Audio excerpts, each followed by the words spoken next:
Why, good evening, folks. Hello, hello. No need to wait. The Nintendo Power Awards are here. Mana, good evening. Literature Spiso, good evening. PM Collector Boy, good evening. RV Winkle, good evening. I almost say good morning for you. I don't know why. I guess you're special. Where's Elephant? Good evening. Satellite Sun, good evening. Good evening, one and all. Happy Thursday. I hope you're doing well. Oh boy, am I good.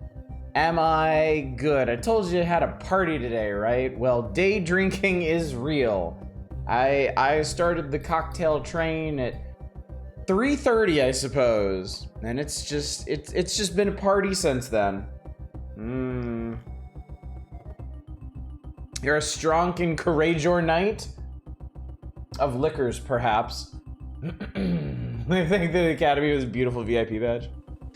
Or that moment where you know you should check your bank account, but you know what you'll find is just gonna make you depressed. I think everybody's been there at some point in their lives. But those Nintendo Power Award abominations. I mean, if you can read the fine print here, yeah, there's some shit on here. Bomb Rush Cyberpunk is almost upon that. What is that? Feeling that way for a while. I started a new job on Monday. Congratulations, RV Winkle. That's encouraging. Good thing is 3 paycheck month. I get Vegas. I was gonna take your car back now. Ooh, yucks. Yikes. What's up, Fury Fighter? Guess it's pastel blue nails. This guy. Nice. I'm happy for you and your nails. I just saw that Roadrunner's Death Valley Rally was a nominee for graphics and sound. Yeah. 3:30, are you sure you're not alcoholic? Yes. Because at no point in this odyssey have I been alone.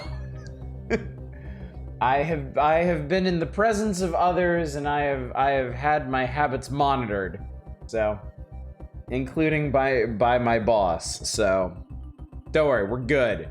We're good. Drink's already here. Started early. Good evening, R. Dominic. Thank you so much for subscribing for, my God, 50 months. 50 months. Can you believe it? Shit-faced games. I mean, from a certain perspective, that's every night, isn't it?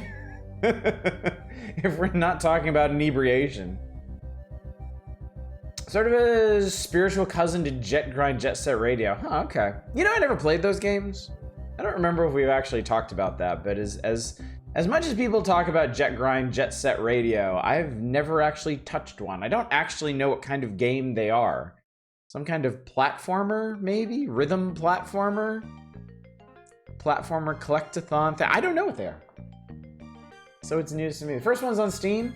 Oh, that's right. They did move the first one onto Steam a while back, didn't they? Battletech box at the game store. I can get in 12-ish hours. I may want to peruse it, and perhaps I may.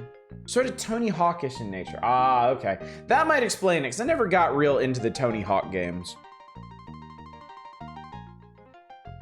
At every point they've existed, I've had a friend or a roommate that had them and was really into them, and I'd play them a little bit with them and just kind of it was kind of whatever about them. I was an SSX guy. SSX was my extreme tricky sports series of choice. Guerrilla Radio and Jet Set Radio. Platformer-ish with skates and graffiti. I mean, all those sound like good things.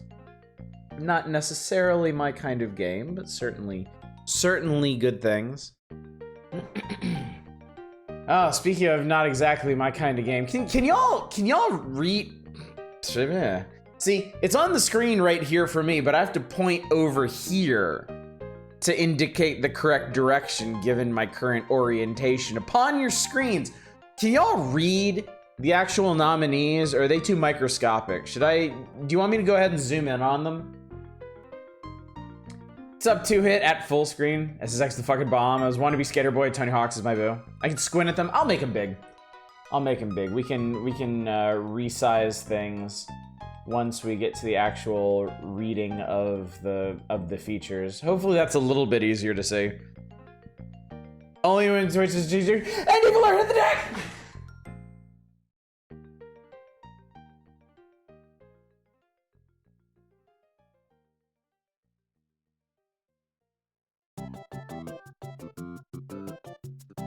Are we good? Is it safe? What is a pirate's favorite animal? You'd think it'd be a parrot, but it's actually a common Oh, God. Ah! No, you're right. It's never really safe. Aw.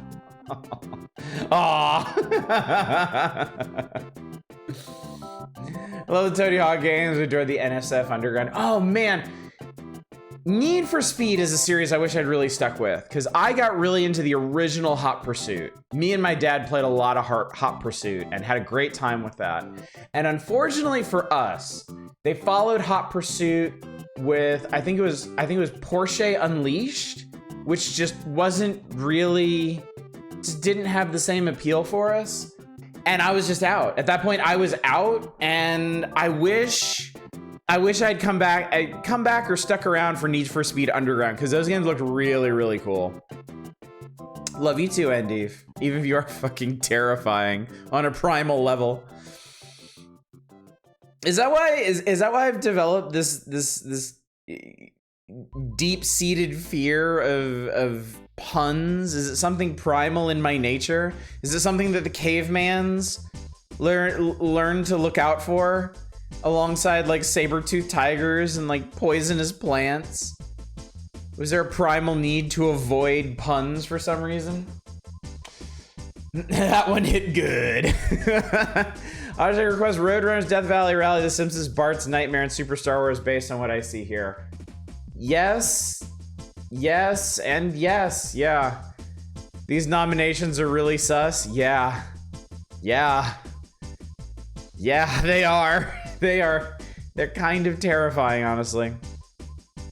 The Addams Family for graphics and sound. Now, okay, don't get it twisted. Do not get it twisted. There are many Addams Family games. Most of them are garbage, but the Super NES Addams Family is not. This is not Pugsley's Scavenger Hunt. Keep in mind, this is the first Super NES Addams Family, which is honestly a pretty solid Mario-style platformer. If y'all need a refresher, go ahead and it's this way. Go ahead and request it, and we'll play a little bit of it. Yeah, please do not confuse the first SNES Addams Family with Pugsley's Scavenger Hunt. Please, they are worlds apart. Nominations are a matter of quantity over quality. They wanted to make sure they had 5 nominees. I mean, there were a lot of Super NES games in 1992. I just don't understand where, I mean, they've got fucking Contra 3 on here. Oh, you know what? You know what part of this probably is? They probably didn't want Street Fighter 2 sweeping every single category.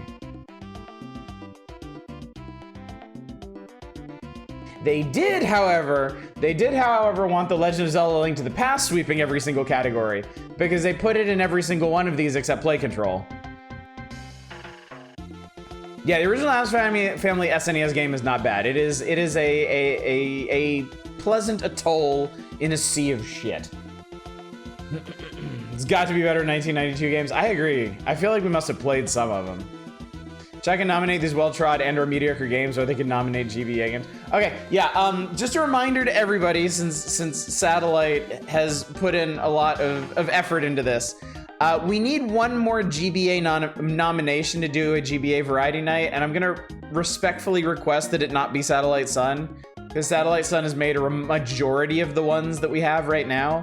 So if one more person could throw a GBA request on there, it would be appreciated. And then I promise I'll give you a break from them for a while, because I guess it's a bit rich for y'all's blood.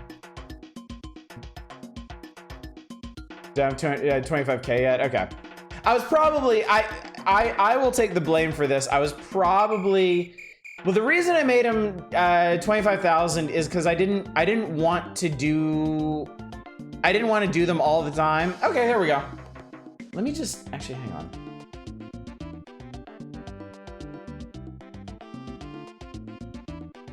That's actually perfect.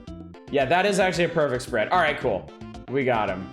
We got him! My original idea was to just leave the GBA game requests open indefinitely and let people queue up games for them slowly. And the reason for pricing them at 25,000 was so that they wouldn't fill up immediately every time. But just, it just doesn't feel like that's the way we're gonna do it. I think it would be smarter for me to just like have a rest period in between each one, and then when I'm ready, put up the nominations for a significantly lower Dragon Coin value. But thank you for filling in a second night of these. We'll get to those when we can. Yeah. I mean, you know, we gotta try different things. There's no harm in trying different approaches to things, but I think our channel culture here responds much better to having like specific periods of nomination and research and whatnot. No to request for next round. Something reminder of something. Remember that terrible Zorro game that came out a few years ago? There's a game called On Guard. Looks like everything the game was attempting to do, really. Not Sonic Genesis, Sonic Advance. Okay. Saving for an emergency backup GNOME.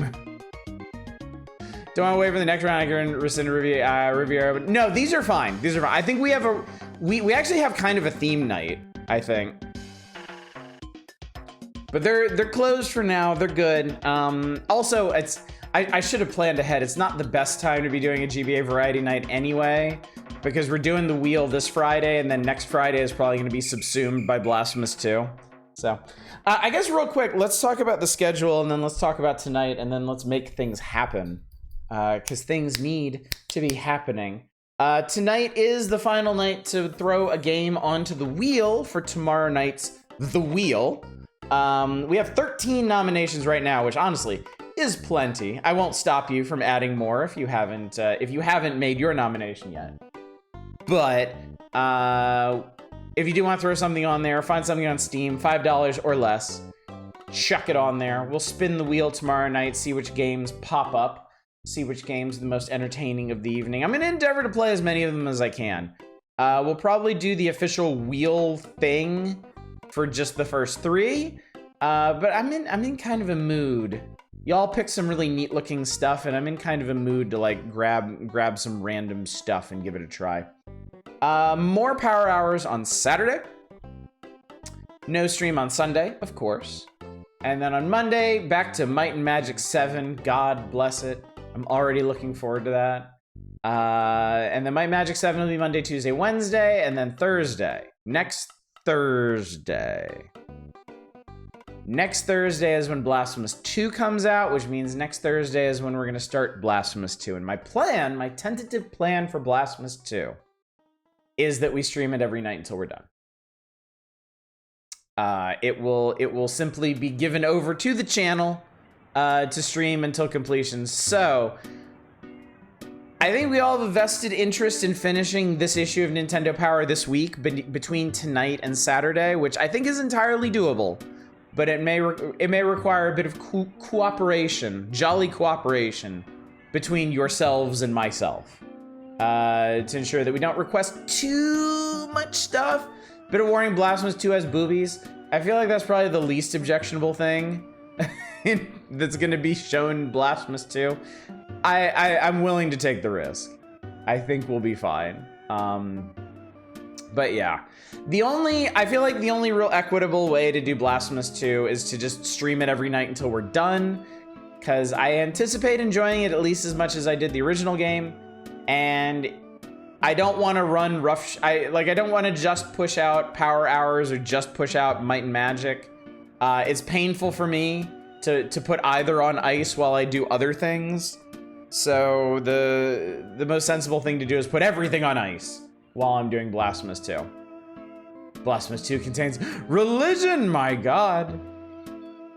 Saturday might not be here. Midna is doing a 24-hour stream, might be there, hang out off and on here. Yeah, whatever works. I mean, 24-hour streams are big undertakings, and creators deserve your support when they make that sacrifice. It's kind of unthinkable to me, so I encourage you to go check them out when they are done. It contains religion, my god. So yeah, for reference, I went and checked the archives. Blasphemous 1 took us about 3.5 nights. So I expect Blasphemous 2 to take at least that long. So I'm expecting next Thursday, Friday, Saturday, and then we'll see. We'll see. If I can see the end is on the horizon, I may do something unthinkable like stream the conclusion on Sunday so we can get back to Might and Magic on Monday. If it seems like we still got a ways to go, we'll just continue the following week or something. Be okay to push the raid there. She's not on her nap break. Of course, yeah, absolutely. Just remind me on Saturday if you would. Like that meme, this game contains scenes of violence and gore. Strangely enough, Blasphemous 2 doesn't have any blasphemy. Huh, funny that. Yeah, I'm so interested to see where they go with things in Blasphemous 2. Blasphemous 1 was such a tight, interesting tale. And I've heard, I haven't read any of the early reviews, but I've heard it's more Metroidvania-y than the original, which I'm totally fine with. The Metroidvania-y aspects of the first were some of my favorite parts. So, we'll see how it be. I'm excited. I'm excited. I hope you're excited. I know new releases don't do well around here. I know there's probably a fair number of people that aren't going to want to tune in for it. It's just, I sacrifice for my art. I really just want to play this game, like really bad. And don't worry, we'll be back to Might and Magic 7 in the next issue of Nintendo Power as soon as we can, once our blaspheming is complete. New releases do what they ought. Yeah, that's true. That's true. Hand of Doom was certainly a fair shake for us, but anyway, so yes, I would like to finish this magazine this week, tonight, or Saturday. So we're not in a particular rush. We don't need to like blast through this. I don't want to discourage people from requesting things, whether it be gems or hidden treats or just obscene garbage. Request as you normally will. But yeah, if time becomes tight, I may start kind of pushing through things in an effort to get it done. Because we have the Nintendo Power Awards, we have the top 20, and we have Now Playing. Those are the big three that we got to get past between tonight and Saturday night. So decide now how hard you want to meme with your requests. Or unusually, if you want to spend your hard-earned dragon coins requesting good and fun games to play. Wouldn't that be a treat? Wouldn't that be a gas? There you go. Turtles in Time, play as Raphael, celebrate the new movie. There we go. Yeah. What a good and uplifting suggestion this is. So, anyway, welcome back to the Nintendo Power Awards for 1992. The Nesters, as they are known. Yes, it's that time again. Time for the Nestor Awards to be given up to the best games of 1992. I'm reading from the previous page, which is why you don't see the text on the screen. The judges deliberate for days while choosing the nominees. Now it's up to you, the faithful gamers, to choose the best of the best. Cast votes for your favorite game in each category on the official Nestor Awards ballot and send it in to us. Only one vote per category, please. Doesn't that sound familiar? The lucky winners will be showcased in volume 48, which is 2 volumes away. It's not April, it's May. I was thinking, it's unfortunate we can't do this. I thought it would be fun if we did like a community thing where y'all like mark down guesses for what won in each category, and then when we come around to volume 48, review everybody's guesses, and whoever got close as close to the actual slate as possible wins something. Unfortunately, volume 48 is available to everyone online. You could just look ahead. So if you want to do that unofficially, if you want to be on the honor system, you can certainly wager guesses. I'm going to make guesses tonight. I feel like maybe this one won't be too hard to figure out, at least for the Super Nintendo. But yeah. Oh, well, there's Manic's guesses right there. If I'd known the movie was coming out, I'd save some cash to go see it. Yeah, it feels like it wasn't like marketed super hard either. Judges took some really long lunch breaks, what with these nominations. So these are actually the 5th Nesters, if you can believe it. From their auspicious beginnings back in 1998, the Nesters have always given the Nintendo nod to the best games of the year. Can you believe we've been through this 4 times already, chat? Can you believe it? I can't. I can't actually remember those 4 individual instances.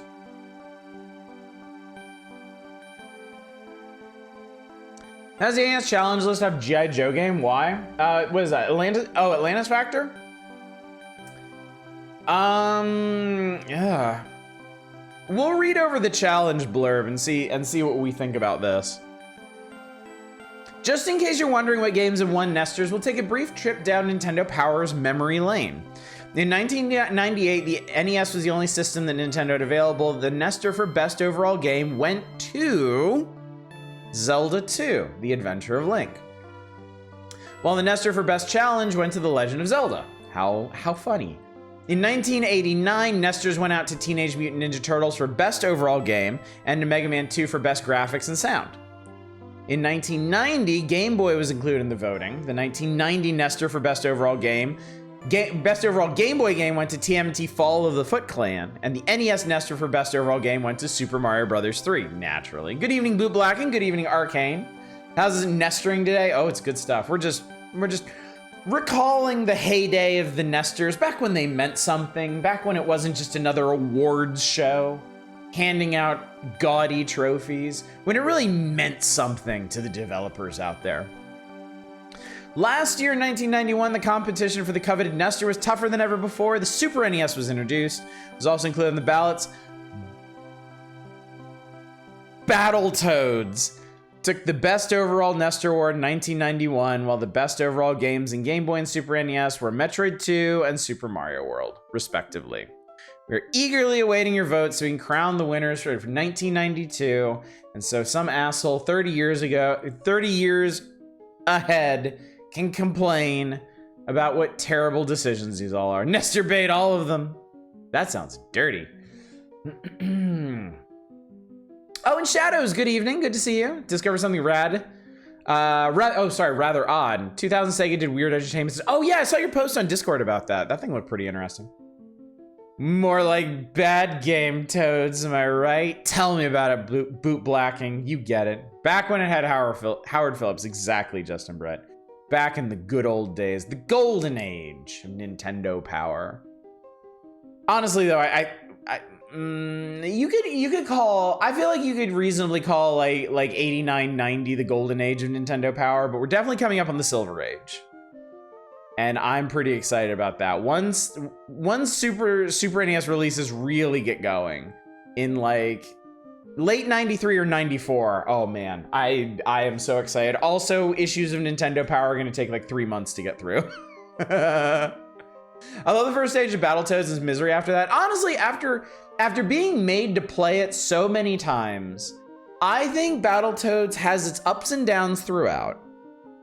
And I honestly think a balance pass through the game would make it a genuine all-time great. Like, I do genuinely enjoy the variety of challenges in it, the variety of levels. I appreciate the creativity on display. I think it has the potential to be, I think it could have been the game that Nintendo Power said it was, but it isn't. It really needs a balance pass. Sega Genesis version is way better because the balance pass based on the Japanese release. Yeah, the Japanese release is probably what we're looking for. Kind of like with Ninja Gaiden 3 or Castlevania 3. Silver Age requires different bags and boards. Battletoads first level should have been how that game went. Yeah, certainly. Battletoads arcade game is actually pretty fun. We're coming up on more Battletoads games, just so you know, sooner than you might think. What's up, Bumfuzz? I didn't even see your name first. I just saw Paul Blart Mall Cop and I knew who it was.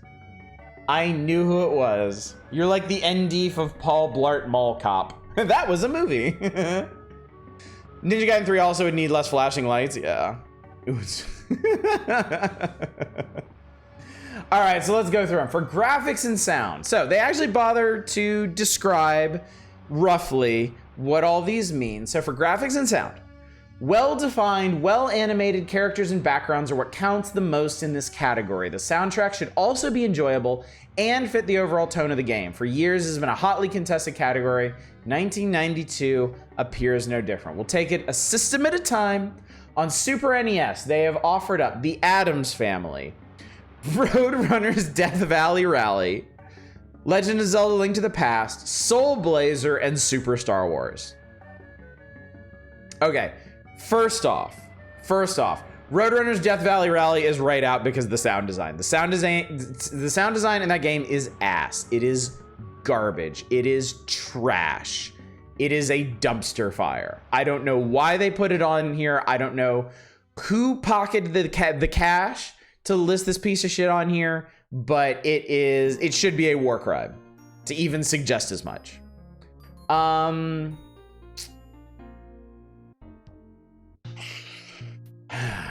gonna, okay. I'm gonna say The Addams Family and Soul Blazer, while both solid games, are pretty baseline to me. Yeah, Soul Blazer has some great music in it. It does. And I appreciate the graphics in Soul Blazer, but I do think there's a case to be made. There's definitely a case to be made for Link to the Past. Like, it has some of the prettiest pixel art on the system, at least for this era. And of course, an all-time great soundtrack. Super Star Wars, I mean, yeah, I think Shadows has a case here. Really solid animations, really detailed graphics, really captures the Star Wars feel, and really good sound design, honestly. Really rich sound effects, really good soundtrack. Super Star Wars honestly might be my pick. I think Legend of Zelda will probably win it. But my personal pick would probably be Super Star Wars. Oh, I'm sorry. Yeah, Krusty Funhouse. Oh, Specify. Oh, I guess you mean the NES one. Yeah, okay, yeah, you mean the NES one because the other ones aren't here. God damn it. Damn, spoiling the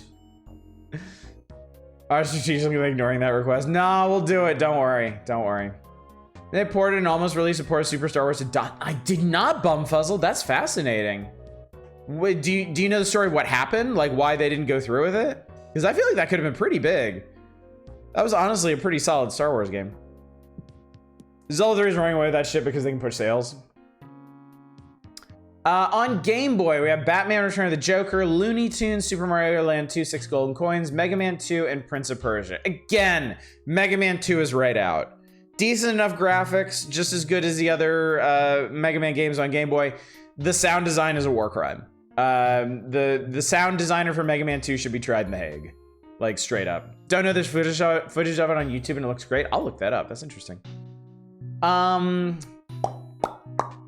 This is another case where I think there's an obvious winner, Super Mario Land 2. Yeah, Mega Man 2 GB is audio violence. It absolutely is. I think Super Mario Land 2 is the obvious winner. Batman does have some decent graphics. And I think the sound design was okay in that. Looney Tunes is just gone to me. I don't even remember it. Prince of Persia.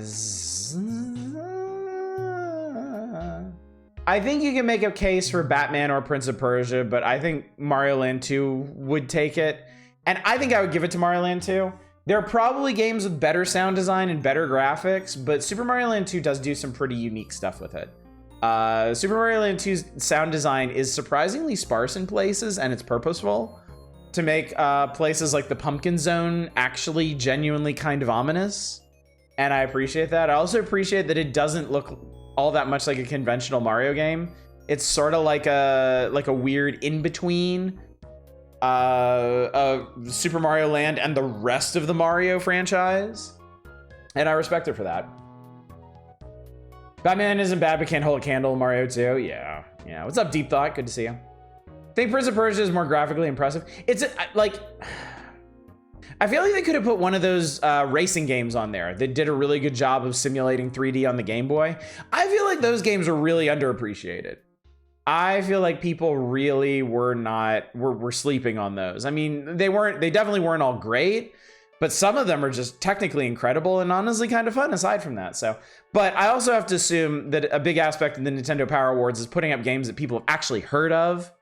Because I mean, it's the nature of a popularity contest, which is exactly what this is. If you don't put up games that people are familiar with, they're not going to vote for them because they don't know what they are, you know?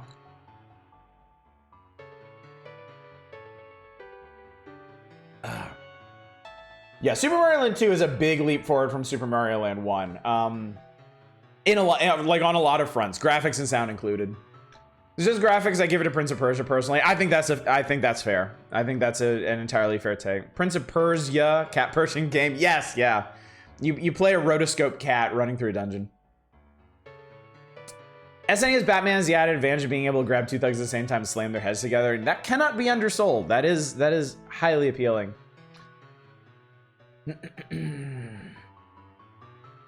Putting the 3D racer in a Mario game next to kids and then try to get both most are probably going to leave Mario. Yeah. No, I understand. I think it's just a shame that those games didn't get more attention, more publicity. So, NES list is just make you die inside. All right, on the NES for graphics and sound, we have Darkwing Duck, Empire Strikes Back, Krusty's Funhouse, Mega Man 4, and TMNT 3. I think Mega Man 4 takes this one. The Mega Man games were still riding high at this point, so I think it wins the popularity contest and would also be my pick. Darkwing Duck is a good looking game. Darkwing Duck is a very good looking, very good sounding game. Yes, I would not argue with you if you wanted to go Darkwing Duck. I would not argue if you wanted to go TMNT 3. If you went Empire Strikes Back or Krusty's Funhouse, you can get the fuck off my channel. We have nothing left to discuss and we are not friends. Awards definitely could use some more obscure Japanese shmups. Oh, for sure. Yeah, for sure. Mega Man 4 is the obvious choice. Maybe Darkwing Duck. Yeah. TMNT 3 is ace. TMNT 3 is a really fun game. And it looks really good. It's a really good looking game. I wouldn't say it's much of an evolution from TMNT 2, honestly. But it's still a very solid looking game. Why is X-Men not on the list? Good question, actually.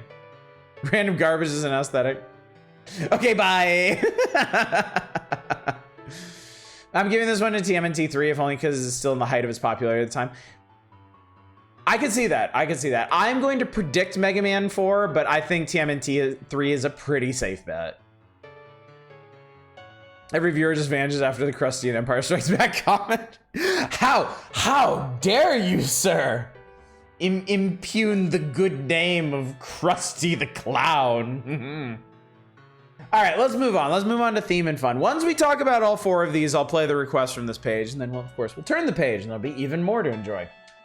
What makes game fun? It's usually a combination of game elements, but it's hard to say exactly. The game's released in 1992 brought the concept of fun in video gaming to a higher level. Please choose your champions in each category. So this is a big one. This is straight up what game most fun. By TMNT 2, you mean the one based on the arcade that we should have gotten in the first place? Yeah, basically, yeah. TMNT 3 does resemble the NES port of the arcade game. Boggle Plus on Game Boy, because what the hell? All right, on Super NES, we have The Legend of Zelda: Link to the Past, Mario Paint, The Simpsons, Bart's Nightmare, Street Fighter 2, and Super Star Wars. The winner of this one is obvious, is Street Fighter 2. The winner is obviously going to be Street Fighter 2. Honestly, I think the only cases you can really make here are Street Fighter 2 or Legend of Zelda. And my personal pick would be Legend of Zelda. I find Legend of Zelda to be a more entertaining game than Street Fighter 2. However, I cannot compete with the multiplayer nostalgia that Street Fighter 2 represents. Okay, I accept that. I accept the Street Fighter 2 is gonna yoink up this category. I'm just saying my own pick would be Link to the Past because I have revisited that game innumerable times and I will continue to do so until my dying day. Super Star Wars, no, I'm sorry. The game design in that game almost precludes the fun. The Simpsons, Bart's Nightmare, someone should be drug out of the street and shot for putting that on here. Like there should be violence done upon a person for even suggesting the very notion of it. I know Bart's Nightmare, the game that made Bill Williams quit video game development. It's that bad, I believe it. And yes, Mario Paint is fun, but in a very, very different way. I don't think it's fair to put up Mario Paint against these other games. Although I do kind of think it's cool that they put it up here at all. I do appreciate that it's getting a nod, even if it's only because it's a first-party Nintendo franchise, and they wanted to remind more people that it exists. If Super Star Wars is slightly easier, I think it'll work there too. Honestly, I think it needs a redesign. There is too much jank in the movement mechanics and the hitboxes, in the game balance. Super Star Wars honestly needs a lot of work to be a good game. I've learned to struggle with it. I've learned to enjoy it, but that's because I'm a hopeless Star Wars video game addict. And I had it as a child, and I beat my face against it until I learned to love it. I Stockholm syndromed myself into appreciating the SNES Star Wars games. Don't be like me. You don't have to be like me. Nobody should be like me, really. I'd rather replay Zelda than Street Fighter 2. That's what it comes down to for me, basically. Krusty Clown's your pick? Eh? I love looking at the Super Star Wars games that they're just I can never get through the first level. I have beaten all 3 of them. And I'm kind of tentatively looking forward to the other 2 games just to revisit them. I have a bit more nostalgia and fondness for Super Empire and Super Jedi than I do for Super Star Wars because I had those 2 games more than I had. I got Super Empire and Super Jedi for holidays when they came out, but I had to track down a used copy of Super Star Wars to add that to my library. So I have a lot more experience with Super Empire and Super Jedi. I am still gonna get my ass kicked by those games. Do not think this is me claiming to be any kind of expert at them. I am gonna get just fucked to death when I play those games, but we're gonna have a good time doing it. Shredder's Revenge has pretty much spoiled me to no longer tolerate the Nintendo hard mechanics of the older games, namely damage sponginess and the I hit, you hit, I hit approach. I would really like to play Shredder's Revenge. I should pick that up. That Fly Swatter game over Link to the Past. You make a compelling point, $10. It is very, very compelling. Mario Paint would been a great honorable mention. Hopefully it will be. I forget how they break down the winners, but I think they still do top 3 for every single one of these categories for each system. So hopefully it gets a nod. I do like Street Fighter 2 quite a bit. It's really more fun with friends. The Turbo Edition is the bigger roster. Yeah, well, you got to remember in this frame, Street Fighter 2 was your only Street Fighter option. And the multiplayer aspect was huge. Absolutely massive. Because remember, at the time, every one of these systems shipped with 2 controllers by default. And for the average consumer, you weren't getting a whole lot of games that really took advantage of that. So Street Fighter 2 is in a lot of ways like the biggest one to take advantage of the console's multiplayer component. And I think that was understandably huge. Shredder's Revenge is free on Netflix, no kidding. Look, as a Sonic fan, I think it's adorable that you think I can judge.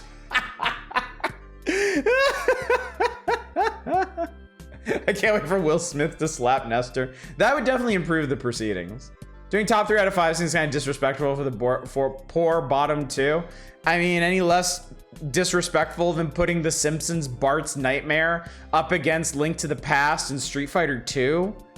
Like, that's a fucking slap, and that is a Will Smith slap in the face right there. Like, nothing else on this page is nearly as disrespectful. Well, I probably shouldn't say that. I haven't gotten to the other categories yet. It could get worse. It probably will get worse. Never mind. Anyway, did Bart's Nightmare win? No. I'm just gonna, spoiler alert now. It better not, Jesus Christ. All right, on the Game Boy for theme and fun, we have Bionic Commando, Boggle Plus, Kirby's Dream Land, Looney Tunes, Super Mario Land 2, 60 golden coins. Again, the popular pick is Super Mario Land 2. That's easy. Like, Mario games, the good Mario handheld game. Boggle's inclusion is kind of inexplicable here. Definitely a case to be made for Kirby's Dream Land. I think Bionic Commando... I am on record as saying I think Bionic Commando Game Boy is better than Bionic Commando NES. I genuinely believe that. It is a very fun, very well-designed game, but I don't think enough people played it. And I think my own personal... Well, I don't know. I like Kirby's Dream Land. I have a great fondness for Kirby, but it's a very small game. It is a very small game. You just get a lot more mileage out of Super Mario Land 2, and there's more variety in what you do. So as much as I love Kirby, I think even myself, I have to give the nod to Super Mario. Kirby is great. It didn't become very popular until later. Yeah, it definitely is not winning the popularity contest, but even just comparing the fun of it, the raw, primal, undiluted fun of it, I gotta say, I think I have more fun with Super Mario Land 2 than I do with the original Kirby's Dream Land. Now, you put Kirby's Adventure up there, that's a different story. You put Kirby Superstar up there, fuck it. Nothing is topping Superstar for me. How dare you say the truth? Is there a better Kirby than Dreamland? Funny you should mention that. Yes, and definitely yes. This was before Kirby got copy abilities, yes. This is when he could only inhale things and spit them back out as stars. Copy abilities was, I think, Adventure on the NES. I think Adventure on the NES was before 2 on the Game Boy. I think. Is Bionic Commando sequel Commando? No. Bionic Commando on Game Boy is a remake of the original Bionic Commando, but it changes a lot. It's the same basic map. Like the map is definitely identifiable, and like the item progression I think is roughly the same, but the levels are significantly different, and I think better. My friend's version Kirby 64 is amazing. I don't know anybody who's played it. I have not played it now. I actually, as big of a Kirby fan as I am, I've played precious few Kirby games. I played Kirby's Dream Land.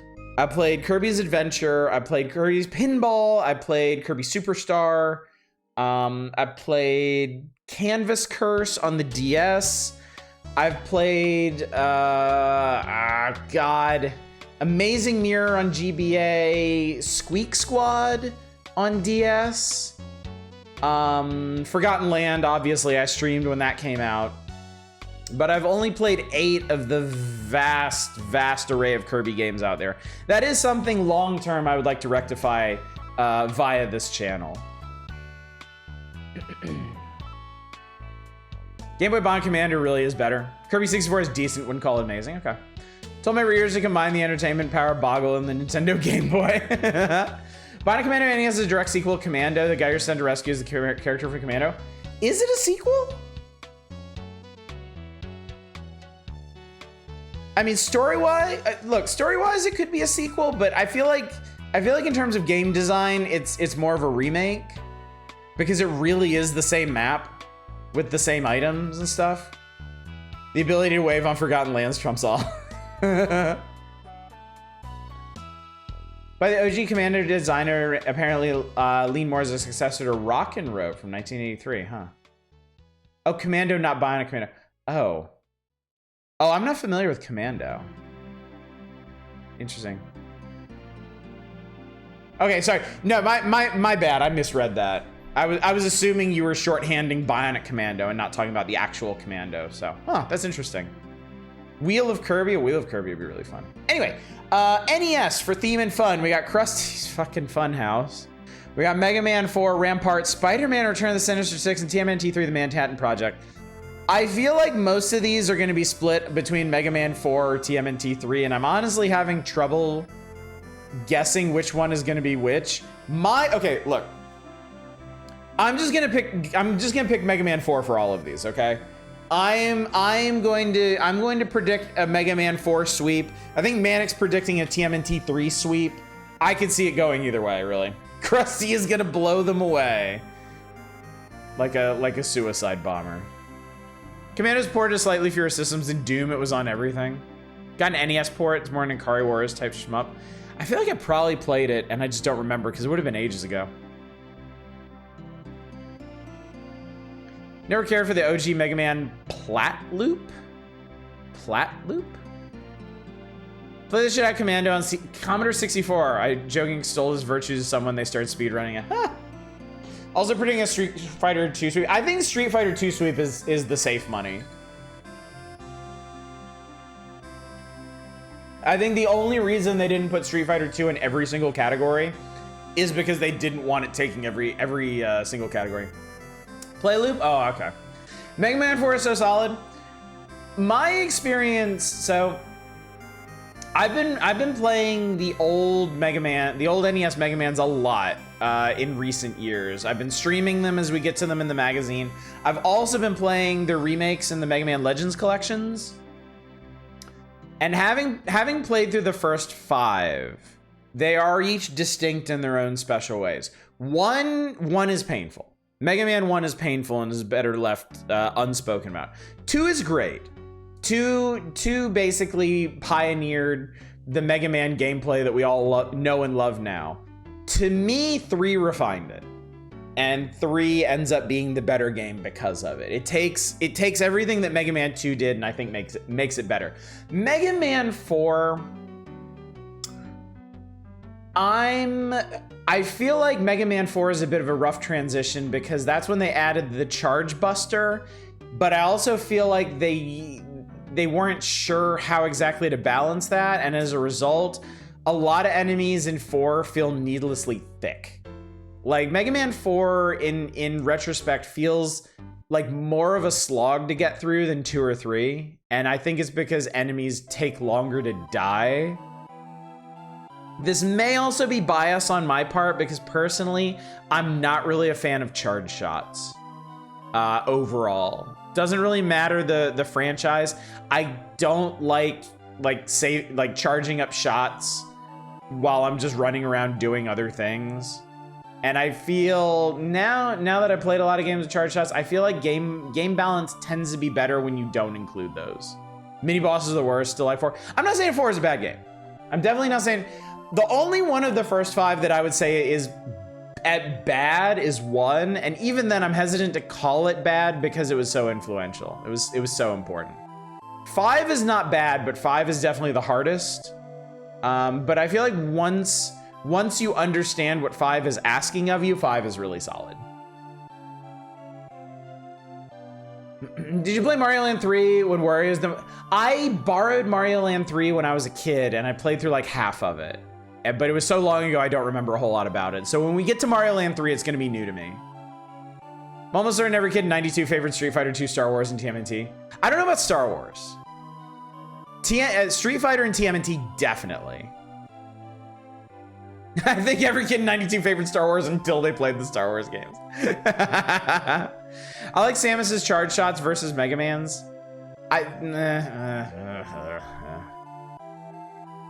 There's so many considerations that go into balancing a good charge shot, like the amount of time it takes to charge, the discrepancy between basic shots and charge shots, the impact of it, the presentation of it, the annoying ass noise that it makes while you're holding it down. Honestly, I think that's probably the thing that spoils a lot of charge shots for me, is just having to listen to that fucking power cycle the whole time I'm holding the shot. I just like the Mega Man cover art. Mega Man cover art is legendary, of course. You know, PM Collector Boy, I've never played Mega Man 8. It's, it and 6 are the only OG Mega Mans. Oh, and 11. I haven't played 11 yet. I've played 1, 2, 3, 4, 5, 7, 9, and 10. And I've beaten... I honestly don't remember if I've ever beaten 1. I've beaten 2, 3, 4, 5, 7, and 9. I lost interest in 10 at some point. With Mega Man, I know the US box art gets the memes, but Rockman with the robot masters all staring at rocks. That's funnier. Oh yeah, the Japanese box art is way better. All the way around. The American box art is like mystifying, but the Japanese box art is definitely better. Prefer the Wario Land games versus regular Mario romps. Interesting. Samus shot when you shot the plasma beam and wave beam is perfect. I mean, that one is really satisfying, yeah. It's really satisfying. I think it perfected in Mega Man X more so than classic Mega Man. I can see that too. Bumfuzzle, what is that? What do you have there, sir? Is that a boy's actual face? That actually makes a pretty good wily villain origin right there. Makes him a whole lot more identifiable, I think. 8 is fun. Rockman Forte is also fun, but it's practically like 8.5. Isn't that one also like the game is good or bad depending on what character you play as? Like it's good if you play as Forte, it's bad if you play as Rockman. Mega Man X always felt like a very different flow to the classic series. Yeah, Mega Man X was always its own thing. It took the basic structure of the original Mega Man games, but it went in very different directions with it. Did Mega Man ever get piercing shots?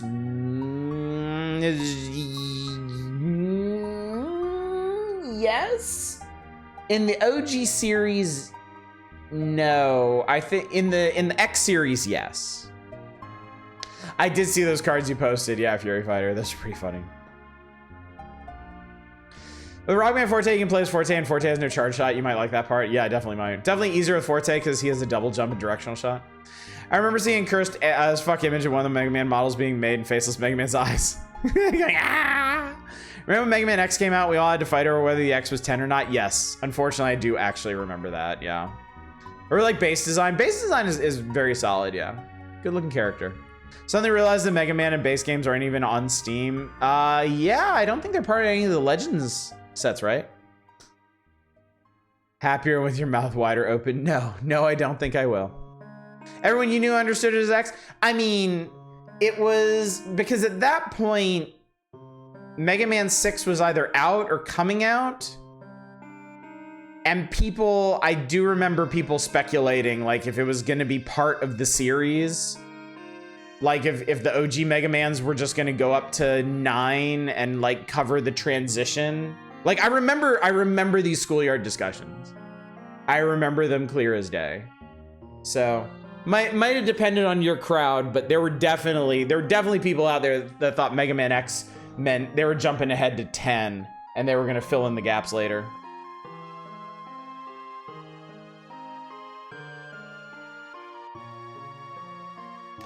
And I mean, to be fair, they literally did that with Wizards and Warriors on Game Boy. Like, they came right out and said, yes, the X means 10, and then just didn't fill in the gaps because the Wizards and Warriors games went to shit.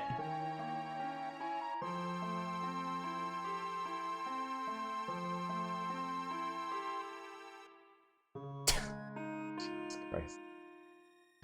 I think I remember reading that Penny Arcade strip when I was in college. I want a Mega Man Legends collection. Yeah, definitely. I think I've been meaning. I'll probably pick up because they have the Battle Network collection now. I'll probably pick that up at some point. I had no idea how many Mega Man games there were, but I knew it was a lot, so I thought it was 10. Yeah, fair. Mega Man X2, Final Fantasy X-2, like, huh? Yeah. And what kind of company would just skip a bunch of numbers? Clutches copies of Final Fantasy 2, 3, and 7. Nintendo made and buried Mario's 4 through 63. We'll never get to see them. Legend Collection comes out. I'm gonna buy it and give a few copies. Do my part so we can get Legend 3. Oh, yeah. Always confused me how how the Fire Emblem remakes are considered entirely brand new numbered entries. I feel like Mega Man Powered Up was Mega Man 10. Your game company to skip a sequel number you're required by law to make Leisure Suit Larry jokes for the rest of the franchise. I do love that. I love there's no Leisure Suit Larry 4. I adore that. Okay, anyway, God, we've only made it through 2 categories and we're like an hour into the stream. It's one of those nights, chat. We're gonna finish this magazine this week, though. I called it. All right, challenge. What the hell do they mean by challenge? The games that usually rate the highest in the challenge category are the games that can test the skill level of every player, not just the experts. Action and role-playing games receive the most nominations in this category. So, they have specified... Press X to get doubt. Yeah, I believe it. They have specified that the challenge category means a good, balanced challenge. A fair challenge, if you will. So, with that in mind, for the Super NES, Addams Family, Link to the Past, Space Megaforce, Super Smash TV, Super Star Wars. Yeah, most fair challenge versus hardest, that has to be Link to the Past. Going off of their own definition, there is no other option. It has to be a Link to the Past.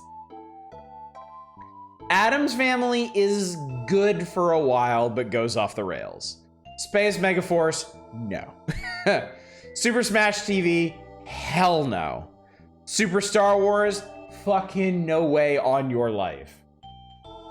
Space Megaforce is good, but it gets really painful near the end. Seeing Penny Arcade Strip made me remember something. There was some webcomic I used to read in the unofficial Hotline chat that I used to go to all the time. I don't remember Hotline. What the hell? I don't remember Super Smash TV being so bad. Well, if I can toot my own horn for a second, that's because I beat it on stream. I'm just gonna lay it out for you. I don't think just anybody is gonna sit down and beat Super Smash TV on their first play. Okay? Me and that game have history. Super Smash TV is hard. It is a hard game. It is a better incarnation than like the NES version, and certainly more balanced than the arcade version, but it's still, yeah, I'd buy that for $1. Drink of the Pabst. Only Hotline I remember is Miami. Hotline Miami getting a figure, nice. Hotline was like IRC, expect you could also chat these long skin graphical banner things, huh? Me playing The Link to the Past, I can beat this. Also me playing Link to the Past. Where the hell is that fourth bottle? The arcade version, I have no final level on the assumption no one ever get there because it was so hard. I don't believe so. People might have said that because it's a very short, it's technically a very short game. There's only 3 studios. It's based on an arcade that had a broken ending but no one ever knows because they couldn't meet the ending condition. Oh, so wait, that's actually a thing? Oh, are you talking about the Pleasure Dome? Oh, it was missing the true ending. Oh, it was missing the Pleasure Dome, okay. Oh, all right, interesting. Well, I mean, I don't think the Pleasure Dome was ever meant to be like an additional area. Like it wasn't like a challenge state. I don't think it was meant to be. I think it was just like extra prizes for scores and shit. You can beat Smash TV. It just said there was a true ending that didn't exist. You don't deserve pleasure. A dev interview. Quote, you know it's funny because I remember back to that period of time. I remember us thinking a lot of the time players will never get there. They won't play the game enough. They'll never get there, so it doesn't matter. And players got there, and that surprised us. We thought the same thing on Mortal Kombat with the fatalities. They'll never find these things. Wow. As a kid, I never had all 4 bottles because I never thought to try going under the bridge. Oh, yeah, the bridge one.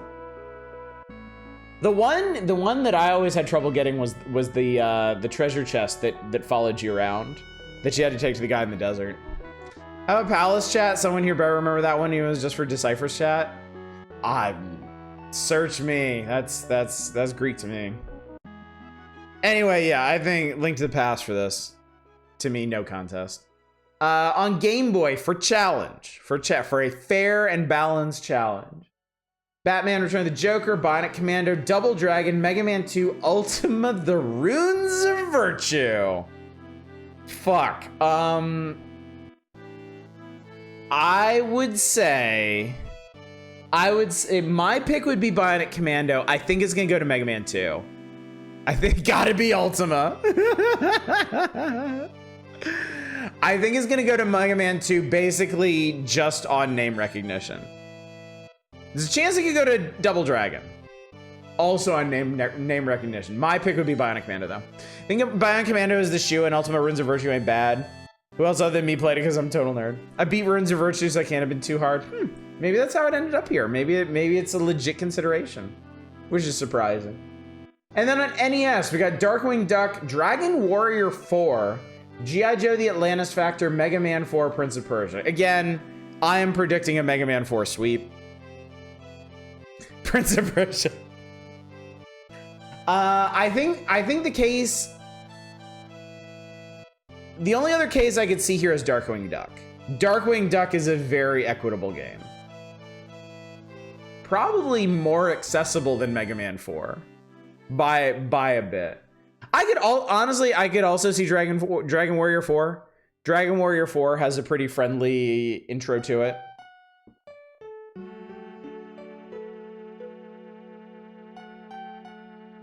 Runes of Virtue ain't actually that bad. The sequel on Game Boy is way better. Zelda-ish action RPG. Imagine Gauntlet of the Zelda overworld. Interesting. Darkwing Duck is basically a licensed Mega Man. Not quite as hard though. Dragon Warrior 4 is great. It was not popular enough to really have a shot. Yeah, I figured it wasn't winning the popularity contest. Love Runes of Virtue. I remember it rubbed Oddish the wrong way. I think you got a free copy of Dragon Warrior 4. No, not Dragon Warrior 4. You got a free copy of Dragon Warrior 1 if you subscribed to Nintendo Power. And that was back in like early 89. They were giving that shit away because Dragon Warrior Dragon Warrior historically had a really hard time finding a foothold here, and they knew that right from the start.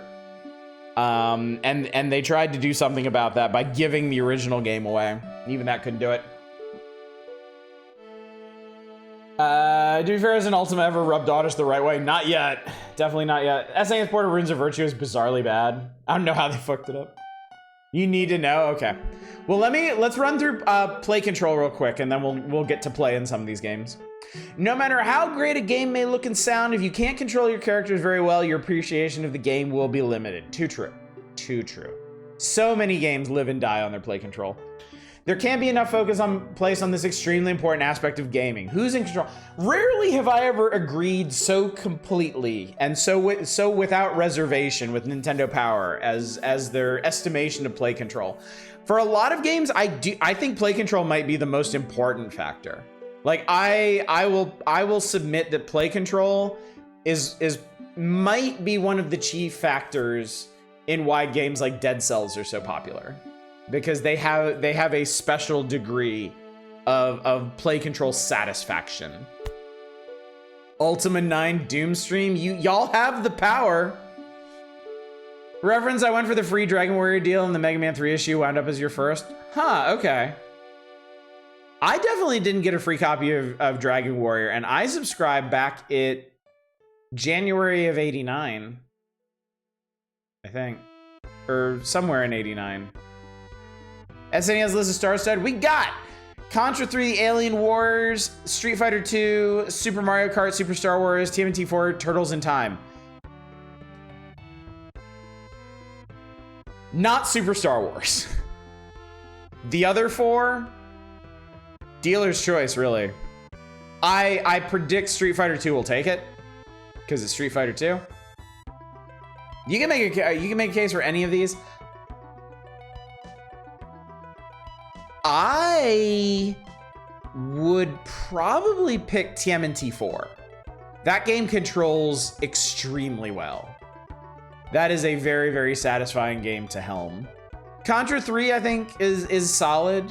I think the difficulty of Contra 3 can sometimes obscure the fact that it has extremely tight controls, which it needs for you to even have a chance. And Super Mario Kart has perfectly good controls. Take a little getting used to, but there's nothing wrong with them. It's just a somewhat different play style that you might be accustomed to. No Bart's Nightmare? No, thank Christ. If I was ever really drunk and bored, I'd consider streaming Ultima 9 to the Discord for fun. You should totally do that, dude. If I was around at the time, I'd tune in. Turtles in Time for your pick. Excellent controls. It would stand up to modern standards for beating them up. Completely agree. Completely agree. I'm on the same page as you. Just not used to how it handles. Yeah, exactly. So yeah, but yeah, whoever said is star-studded. Yeah, worst elephant, you called it. That is an excellent lineup for Super Nintendo. On Game Boy, we have Batman Return of the Joker, Gradius Interstellar Assault, Kirby's Dream Land, Mega Man 2, Super Mario Land 2, 6 golden coins. Again, popularity contest. I predict Super Mario Land 2 would take it. I would give this one to Kirby. Super Mario Land 2 is an extremely solid game. I wouldn't actually put play control as one of its most solid aspects, though. I would say Kirby actually handles better. Strictly controls-wise, yeah. Kirby or Mario for you? Ultima 9 can't hurt me because I'm the weirdo that thinks Ultima 6 and 7 already ruined the series and there's nothing left for 9 to ruin. Did Mega Man 2 on Game Boy feel faithful controls-wise? I want to say yes. I think the real problem with Mega Man 2 is just the sound design. I think everything else in Mega Man 2 is okay, at least. What's a paladin? I don't have a Death Marks game. I think anyone followed me in. Jericho is my bad game, and Revengeance is a good game I don't think you'd ever play. Fury, you must have joined us after I did a full playthrough of Revengeance. It was early on, certainly. But yeah, the whole thing's on YouTube.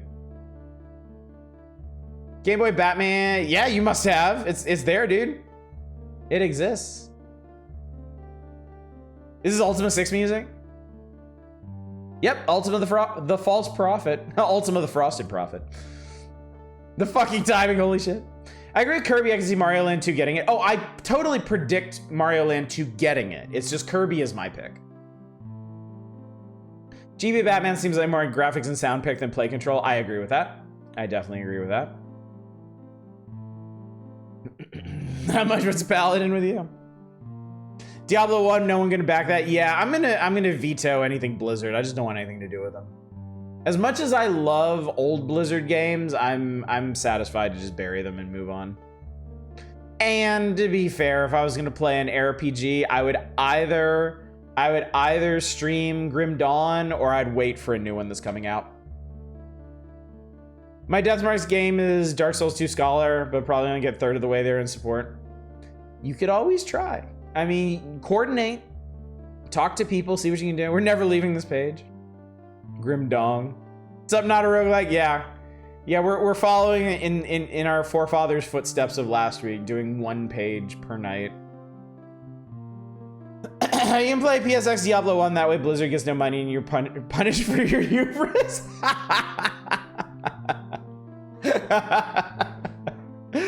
All right, anyway, NES, Play Control, Darkwing Duck, Felix the Cat, Mega Man 4, Power Blade 2, TMNT, The Manhattan Project. And not really any bad picks here. Power Blade 2 is probably the weakest. I remember the Play Control in Power Blade 2 not being great. I think TMNT 3 is gonna take this one. My pick would be Mega Man 4. I would actually still go along with Mega Man 4. And I mean, that's almost kind of cheating. They just kept Mega Man's movement mechanics pretty straightforward through the entire NES era, but they're rock solid, so. It's not your fault this time you haven't even started playing. I gotta preface all this after all. Ooh. The good old double imbibe. Felix is solid, not as solid as Mega Man. Agree. Strong agree. So yeah, but I think NES, if you think Mega Man 4 or TMNT 3 is gonna sweep it, I think either way you're probably right. One or the other is gonna sweep it, or they're gonna trade back and forth. But they're the safe picks in the NES category for sure. All right, well, as much as you assholes like to rib me about this stuff, we are actually gonna play some games now. We've got 6 requests on deck. We've actually got some good stuff here too. Let me snap this back.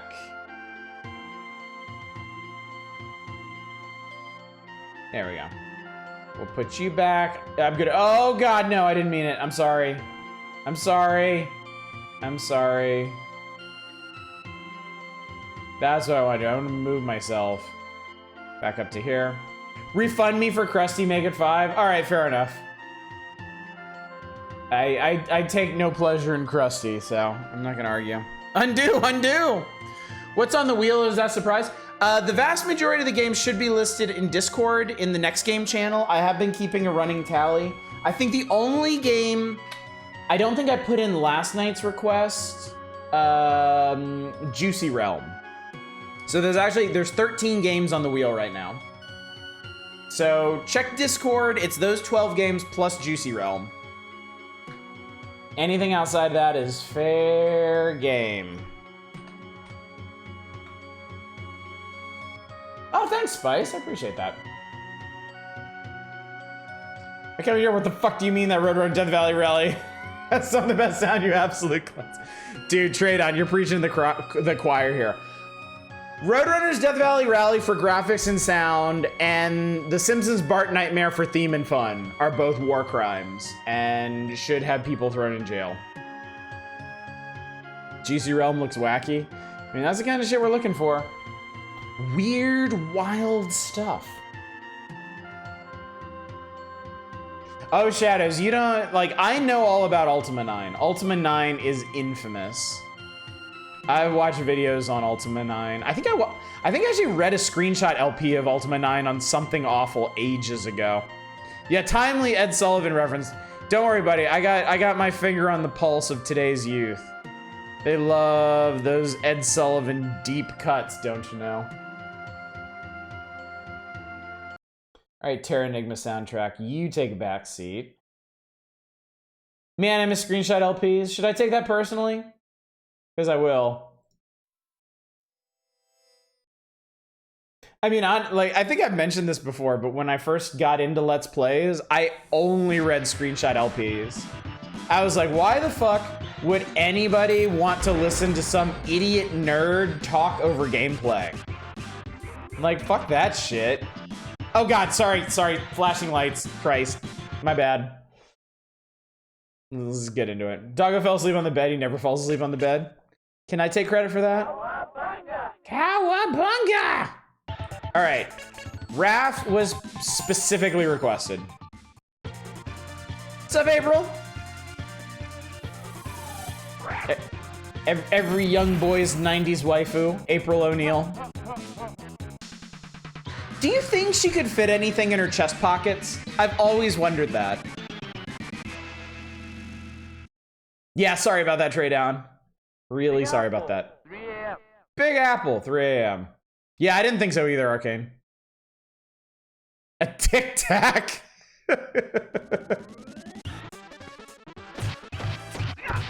How much time have you spent thinking about April's chest? I'm not sure Map has a number that goes that high. Mikey, get off the fucking TV. Her press badge. See, that's her fault for not wearing it in her hat like a proper cartoon press person. What was the name? Wait. Oh god, memory unlocked. What was the name of her douchey coworker guy? The one that kind of looked like Kramer from Seinfeld?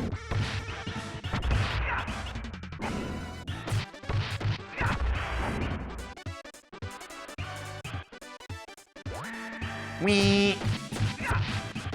Vernon, that was it. Vernon. I remember whoever the voice actress was for April just had the greatest delivery of Vernon. It was just like you could hear the venom in her voice. Did he wear a pink shirt? I don't think he had a particular. I remember him dressed kind of like Larry King, with like button plaid shirt and suspenders. Yeah, dude, some of the voice actors, the TMNT series were phenomenal. Their deliveries were incredible. This is such a good series. I mean, you really can't discount the quality of the TMNT cartoon in making TMNT an eternal franchise. It was so well done on so many levels.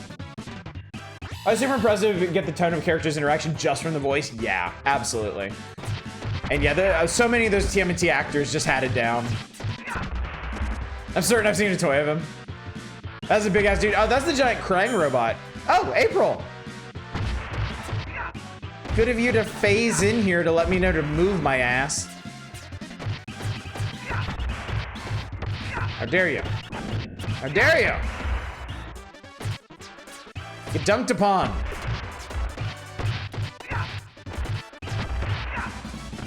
Heard the new TMNT animated movie is good.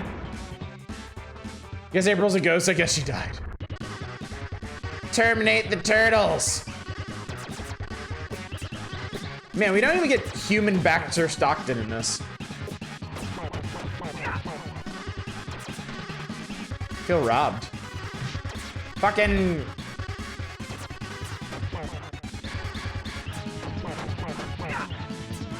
Were any of these enemies asking, wait, where the hell are the rest of them? When the other turtles are not on screen, someone should always be asking, where are the other turtles? Also, do y'all like Baxter's handgun? Because I do. That is an excellent pun. And I don't say that lightly, chat. And so I'm at Magic 6 and I can't go anywhere without being attacked by hordes. And I mean hordes or goblins. I think I did something wrong. My Magic 7 starts the same way. You might just have to get used to that. Alley Cat Blues. Batman, the animated series, influenced and kind of dark and grungy to my memory. Oh, and Batman the Animated Series was like hugely influential. I don't, it would be, I don't know if you can make the case that, well, nah. I don't think you can make the case that Batman the Animated Series is more influential than the Turtles series, but they're also kind of apples and oranges to me. Because the TMNT series kind of blew open like licensed series and toy sales, whereas Batman the Animated Series kind of pulled in the opposite direction and established that these like kids cartoons that for the better part of a decade had just been like 22-minute commercials for toys could actually be art.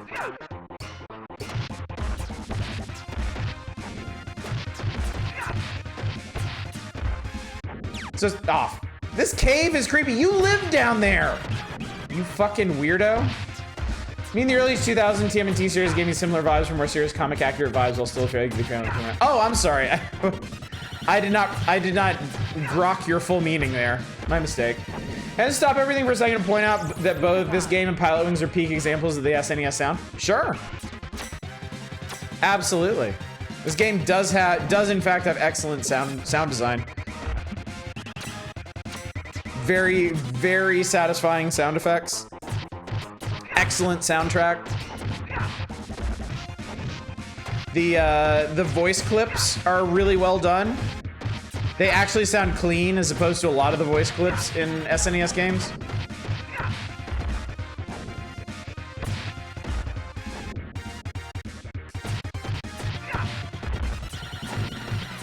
And the play control, yeah. I mean, this one's just a banger on every level, really. Very, very little fault to be found in this game. Especially coming to this after playing TMNT 2 or 3 on the NES, it really feels like an evolution on every level. Looks, feels, sounds, plays like. It's great. Oh, this pizza's the bomb!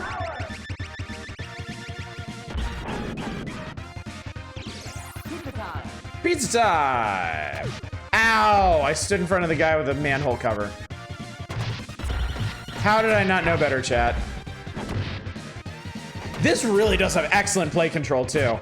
Just the level of control you have in midair feels so good. I'm gonna mangle you, green slime balls. It's M-Head. Fuck you, M-Head.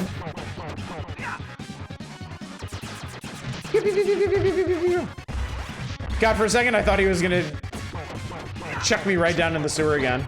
Mike Head. Ow, shit. Oh, shell shocked. Who here is looking forward to TMNT Tournament Fighters? Ninja Turtles peak when they collaborated with Alf and Garfield to warn us about drugs.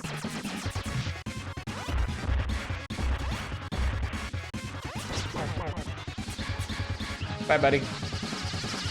SWAT Cats ever get a game? Yes, there is an SNES SWAT Cats game. Me, I love Tournament Fighters. Foot Clan are my favorite color-coded mooks. Weren't the Turtles in a DC fighting game? Trying to remember. Were they?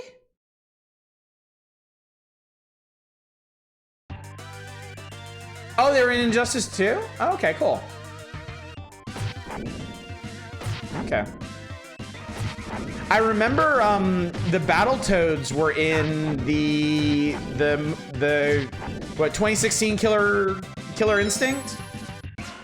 Something about OST is very SNES. Yeah, it feels like this soundtrack is pulling out all the stops on the SNES hardware. Like, it's doing everything the SNES is capable of doing. It feels very exemplary in that respect. Yeah, just Rash.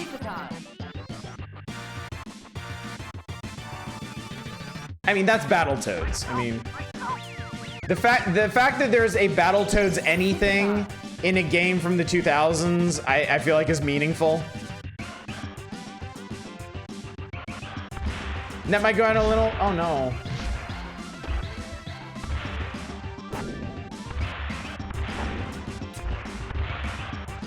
All Battletoads. Wow, racist much? Oh, storm passing through. Stay safe, buddy. I was thinking, carries the energy and fun of the times have been lost to the 90s grunge and irony. But an excellent game that's very Turtles-like. I recommend Jitsu Squad. What's up, Chaos? Yeah, we're doing a little Turtles in time. We're the Turtles, folks. Oh yeah, Sewer King. Rat King. Poop King. First the sewers, then the world. Give me your breakpoint.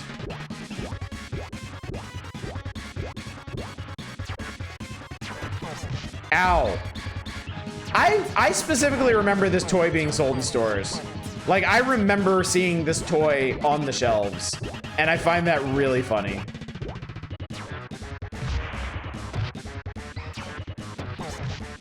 Oh shit, that's right, he has a cannon there. I had this toy, yeah, there you go, buddy. There you go. Isn't that hilarious? I mean, it's one thing, like, yeah, like, everybody had Ninja Turtles figures, right? Everybody had the Turtles and Shredder and whatnot. It's another thing entirely to have a very, very specific vehicle, like, toy, and then see it in the video game. You have vacations this week, figure I'd stop in for a bit. Well, good to see you, Chaos. I hope your vacation's going well. Wish the new Battletoads had gone more in the direction of the beat-em-up games rather than the NES game. Yeah, the most recent Battletoads game didn't make too much of a splash, did it? Let's kick show. Let's kick show. I remember, I think, Mandalore Gaming doing Mystery of the Druids Marathon stream for his review, but the audio broke for a while. The only audio was just sewer surfing. I associate that with Mystery of the Druids. Well, that's fucking tragic.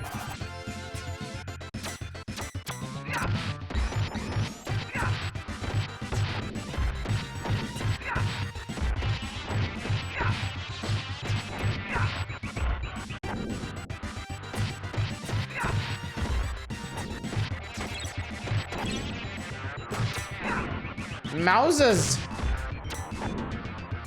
Ach, mein Lieben! Still never actually sat down to watch any TMNT or read any of the comics. The 90s cartoon is spectacular. The 90s cartoon is great and like a pretty marvelous time capsule of the animation style of the time. Absolutely worth revisiting. I've always wanted to read the comics. I've never read the comics. I know they're a lot darker and more adult than the TV show ever was. And it's always made me curious. One of the co-hosts discovered a mariachi cover of Sewer Surfer and was like, holy shit, you need to listen to this, and became an ongoing Joker Ranley player over the marathons. Yeah, I've heard the original comics are really, really good. I would love to check them out.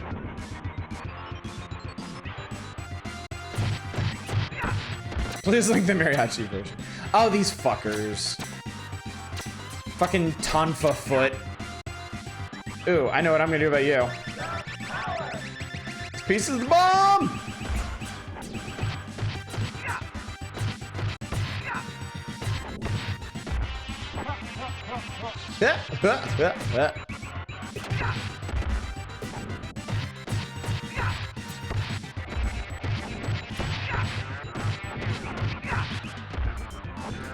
Dash head button, it breaks their guard. Oh, thank you, thank you, thank you. I always forget all the special stuff you can do in this game. Master say have fun. Murder turtles fun. Ow. Ah! Jump kicked into the force field like an idiot.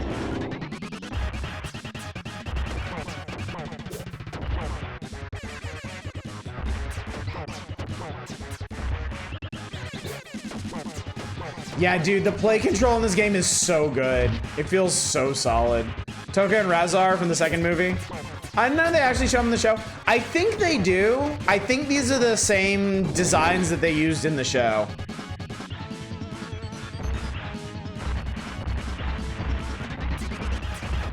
I seriously thought I was done.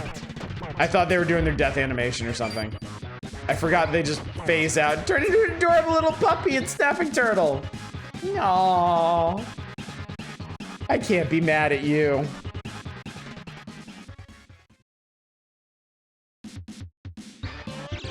Pizza time. Pizza time. Yeah. Hey, there we go. I haven't been grabbing anybody. It was so confusing for a 6-year-old kid when those guys show up instead of Bebop and Rocksteady. Yeah, tell me about it, dude. I remember that. It's like, why? I want the pig man and the rhino. I grew up with them. Explain yourselves. Oddish wants pig man. I demand radical pig man.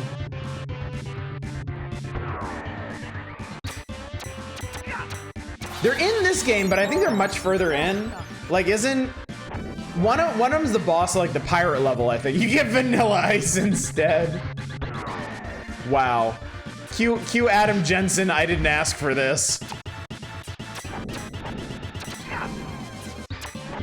I was time to a lot of spend thinking about the pig man. I mean, once I got over April, it was all pig man all the time.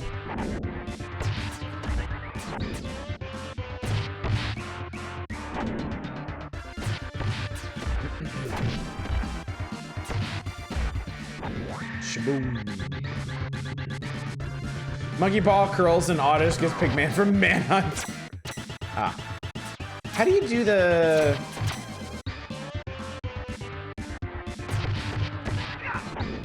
How do you do the... Oh, okay. I need to actually walk for a bit. There we go. That's got it. Thank you. Thank you for that. Oh, did you give out aggressively bisexual vibes? Maybe that's aggressively could be, but still aggressive. Thank you. Thank you. I appreciate that. It has to be aggressive as beat 'em up. Shit. I forget. How do you grab dudes? It's not just walk up to them. Aw, shit. Do I have to restart the level? Or can I start from the fight? Technodrome. Fuck, I think I have to restart the level.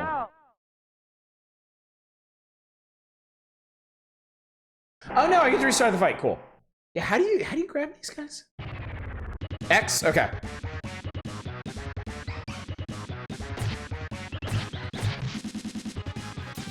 I can't see what I'm doing.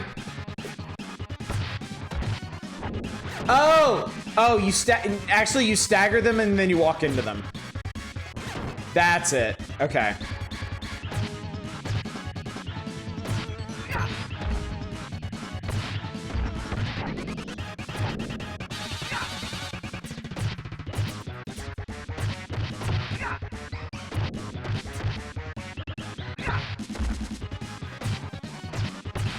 Shit.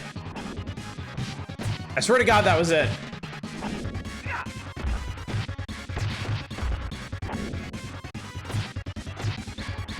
It was working a second ago.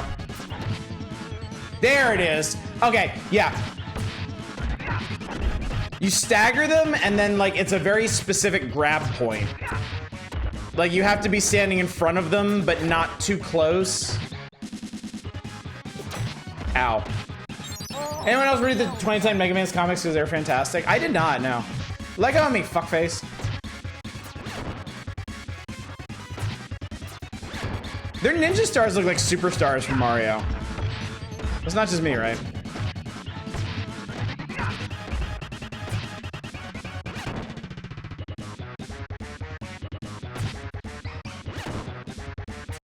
Hey, get fucked. Speaking of the first stage of Battletoads, hey, you're right. Whole fight design is evil. Can't see past Shredder's head. You gotta grab these guys and throw them to Shredder to win. Yeah. So run harder modes, the blocking assholes. I think you're right. I think Nintendo Power might have even mentioned that. Fat heading away, Shredder. At least we know Oddish is a connoisseur of all hotness to be found in retro games. Just so we're all clear, just so there's no question. I am straight. I am definitely more attracted to women than men. However, However, I am not... I don't consider myself particularly masculine, so I don't subscribe to a lot of the more masculine tropes, and I am extremely willing to admire the attractiveness of men as well as women.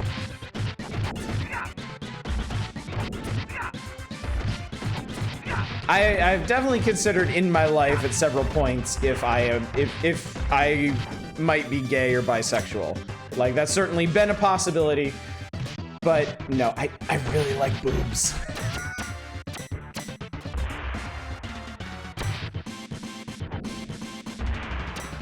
It is a great weakness of mine. Attractiveness of pigment is too high, yeah. I mean, we all know. We've been there. We were all young once. We've all had that experience. The bebop is real. Flashbacks playing Time Go. Got it. Oddish isn't a toxic masculinity individual. Definitely not. Oddish Epitaph, I really like boobs. I mean, that would be fitting, I think. It wouldn't be wrong. Oh, God. Not Rock Warriors.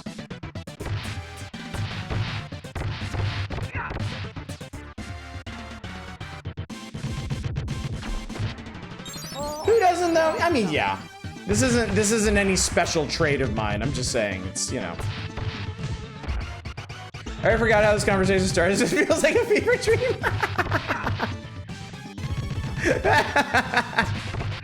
Oh, you can knock them out of their charge. That's cool.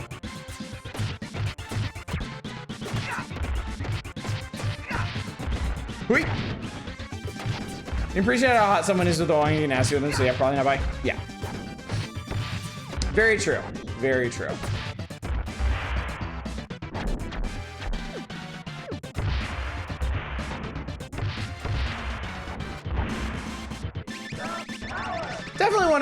Definitely one of the great failings of toxic masculinity is just precluding men from relating to others on very common human levels. Like appreciating their attractiveness, you know? Like, I genuinely feel bad for guys that subscribe to that shit. Who feel like they have to, you know, they have to act out all those tropes, whether they believe it or not. I'm sure there are true believers out there, but I am, you know, I've always subscribed to the idea that human sexuality is on a spectrum. It's not binary. Like, it's always just made so much more sense to me. And I think a big element of toxic masculinity is just vehemently denying that. Never really ever fall, they just have to because everyone else does. An ace person, I know the feeling. Oh, I can imagine. Kissing the homies goodnight used to be an extremely manly thing to do. All this crap is just social contracts. Yeah, exactly. Exactly. I appreciate the cultures where, like, it's customary for men to, like, hold hands when they go places. I think that's great. I think American men could hugely benefit from just that kind of contact and familiarity. I think that would break down a lot of really toxic barriers. Oh God, I wasn't paying attention. All right, Slash. I'm not sure I've ever made it past this level, honestly. But I think this is also a good place to move on. As much as I am enjoying this, we have games to play. There are things on the docket. But man, what a solid game. Quality fun. Oh, we're actually going back to the NES.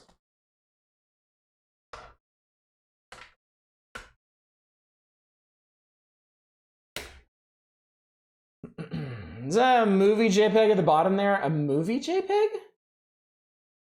I don't believe so.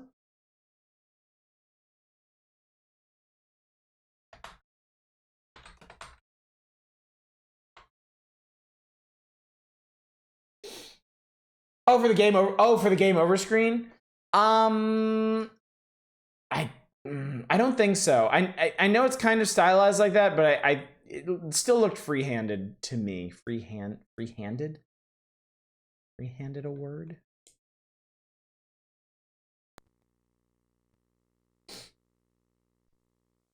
Ew, I don't want to come back into contact with other humans. It's Mega Man's! Definitely movie poses are meant to invoke it, yeah. Alright, we're gonna do something a little different. I always start with Toadman because Toadman is where you always start. Somebody yell out a robot master and I'll start with them. Password. Doctor. Well, yeah, you can't do Dr. Cossack. Dr. Cossack is shy. Dustman. I'll get dusted. Drillman 420. Gay dude often catches feelings and comments on the attractiveness of girls. Hello, hi, hello. Hello, Spice. I see you there. You are seen and appreciated. One and a half spiked lemonades and I'm fading. They're just in cans. They're good though. They're good. Oh God, it's Mega Man. Oh God, it's Mega Man. I was woefully unprepared to play Mega Man, as it turns out. Mentally, I'm still in Turtle Land. Yep. Okay, this is gonna be rough. Dustman, like most of us here in chat, according to Emerald. Turn to Dustman. Like that Toad Get High. Comic version of Mega Man 2 Alien Fight is really funny because while he gets embarrassed and Mega Man acts like he absolutely was not scared. There we go. That's what I wanted to do. Dustman was originally called PCP Man. Then learns that Mega Man is never kind to newcomers. Yeah, that's definitely true. I know. I knew it! I knew there was gonna be another one.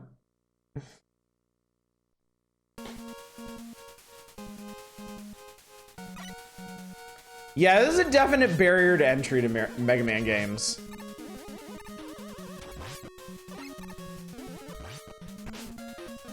What would you, okay, we've had this, we've talked about this with like RPGs and stuff.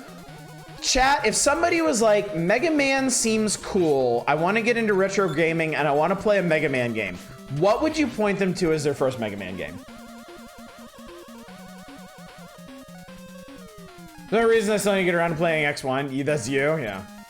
3, 4, X2. 4 or 2. One of the first 3 X games. Oh God. 2 has some bullshit moments.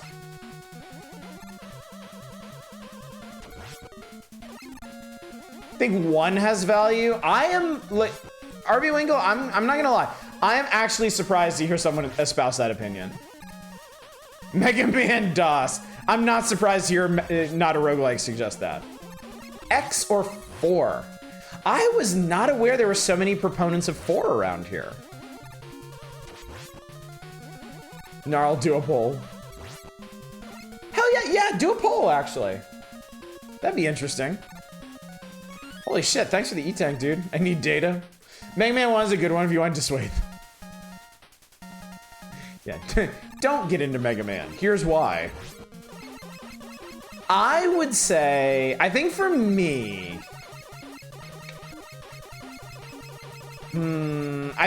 I'd probably say 3. I feel like the things that make it my favorite also make it a bit easier to get into. I feel like there's a better balance, less bullshit moments. Most of the bullshit moments are near the end of the game too. So I think by then a prospective player is more likely to come to grips with it. I also don't think there's as many, I feel like there's not as many trap options for like a first boss. Oh God, I fucked it. Okay. Woo. Storm Eagle and Launch Octopus theme songs are pretty baller. I hear y'all, so here's the thing about Mega Man X. I hear y'all on Mega Man X. My position is I feel like there's a pretty good chance someone who started on the X series wouldn't go backwards. I think someone who started with the OG Mega Man series, whether it be 2, 3, 4, or whatever, is much more likely to proceed on to the X series and be happy than someone who started with the X series and played like X, X2, X3, X4, whatever. I don't think they'd be as inclined to go back to the originals. That's not necessarily a bad thing. Pew. Oh, that's right. Diagonals. Ow, that's right, diagonals. I know how diagonals work, chat. I wouldn't blame them either. Yeah, certainly not. Ah, shit! Oh god, that's right. Oh god, that's right. I need to jump vertical. Oh, okay. Oh my god. I forgot that it explodes right under you. Hey, there we go. I'm Mega Buster Dustman. I dusted Dustman with the Buster Bust. Mega Man 3 is okay until you run out of power for Rush Jet and you have Dark Man stage. I didn't forget about that. I didn't forget about that. But that's gonna happen after you go through all 8 of the original Robot Master levels, as opposed to something like Mega Man 2, where woe be unto you if you pick Heat Man or Quick Man as your first stage. Twitch even have polls? I know how to prediction votes. I don't see a normal poll option. All I'm good for is banning people. Let me do this. I got it. I'm basically gonna ask, oh shit, no, wrong button. I'm basically just gonna ask about the stuff that y'all have mentioned, pretty much. Which Mega Man is best for a new player?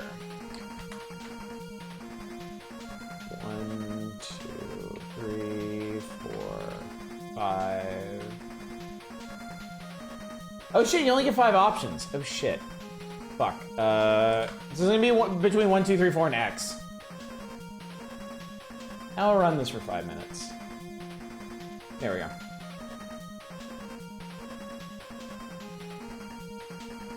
Is that an issue? Game over, pick a different stage?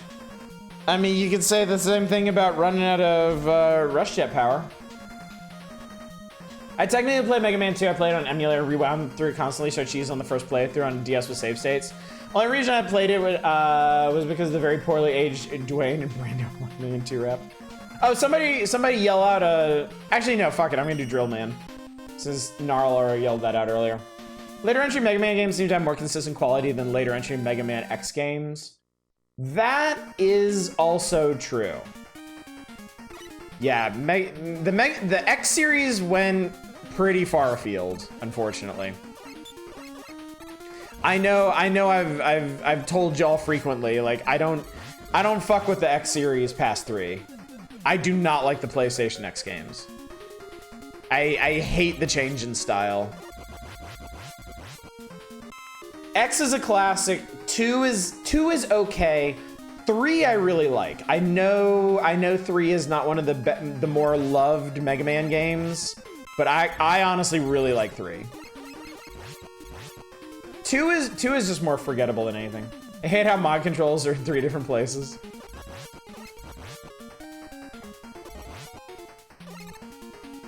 The Zero games are pretty legit. I need to play those. You see a lot of love for X3? Really? I feel like usually I see people bad-mouthing X3. What about Mega Man Z? I think played one on the PSP. On the PSP? What the hell was on the PSP? Mega Man Z? That wouldn't have been a Zero game, right? Go to Bat for Zero, not as an intro to the series. Those games hate you. I remember Smite had a real rough time with them when he added them to his damage randomizer. Which surprised me. I was honestly surprised that there were like brutal Mega Man games that far into the series. I used to play through Mega Man X1 all the time. Now I can't due to problems with my hands. Oh, that sucks, dude. That really sucks. Oh, you meant Battle Network. Battle Network, I'm pretty much just talking about RPGs right now. Sorry. I'm pretty much just talking about platformers right now. RPGs are understandably a pretty different field. Partly due to the screen size.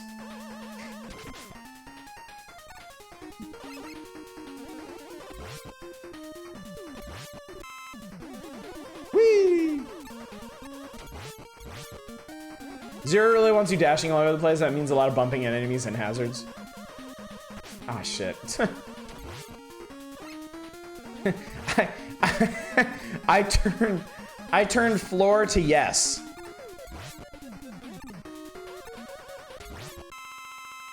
I flipped the switch, floor equal true. You know, I think only the channel owner can make polls. No, they can't. I don't think so. I'm pretty sure mods can too. I am 99% sure 2Hits made some polls in the past. Oh, fuck. Battle Network is interesting. It's very different. It's basically RPG with Mega Man code paint. Yes, absolutely. It's okay, Gnarl. I think you're just bad at modding. And there's nothing to be ashamed of. Not everybody can be good at everything, or even anything.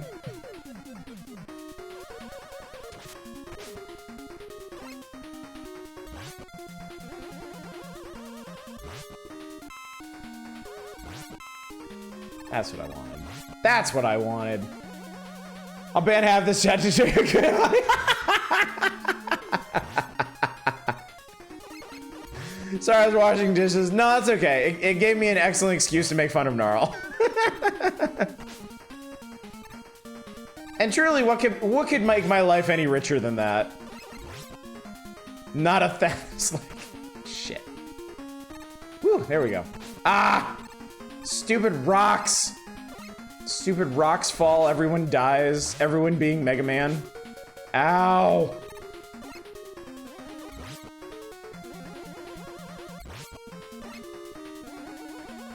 I was supposed to do something that was I meant cake in a mug. No, you were supposed to make cake in a mug, because making a cug. Cake in a mug sounds awesome. I have no idea. I don't remember if Dust is good. I don't think it is. I think it's Wave.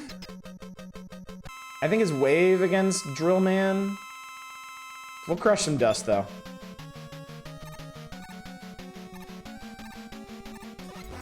Oh yeah, that ain't it.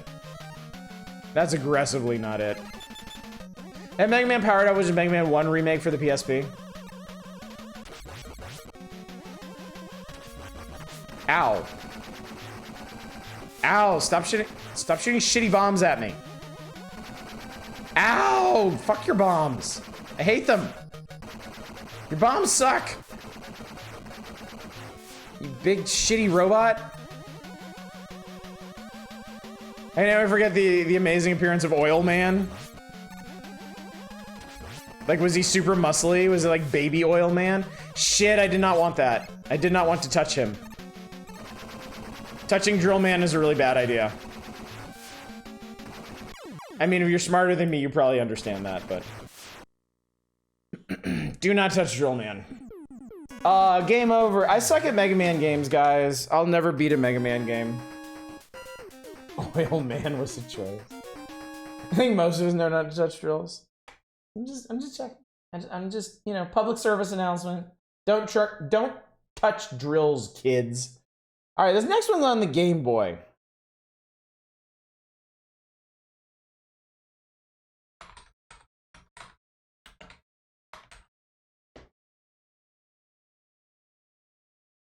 Are you kidding? My life is a lie. How does a poll with only 2 options end up with an even split of 33% each? Because that's what this community does. This is what people do here.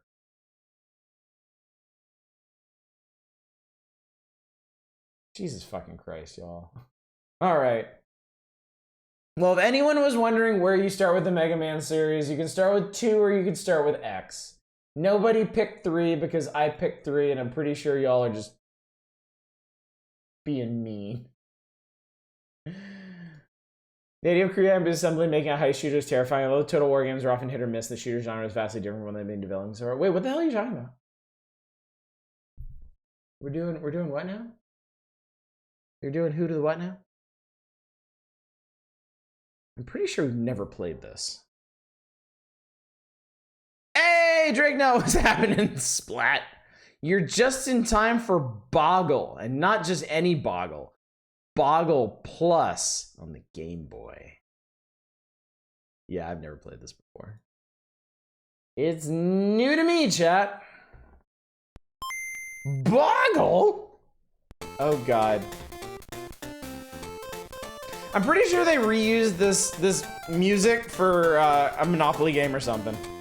Boggle D's nuts. Whatever. I don't care how it's played. Just let me play it. Oh, you can do Boggle or you can do Big Boggle, chat. Should we do Big Boggle? How do you take your Boggle, chat? Do you take standard Boggle or do you embiggen it? I'm gonna guess before we try it. Big Boggle D's nuts. I like some big. I'm gonna assume Boggle is a 4x4 grid. I'm gonna assume Big Boggle is a bigger grid. One human. Enter your name. No. D's. Wait, does it fit? No. Just call me D's. It's fine. Do you want to add computer components? Yes. It's the Monopoly fuckers!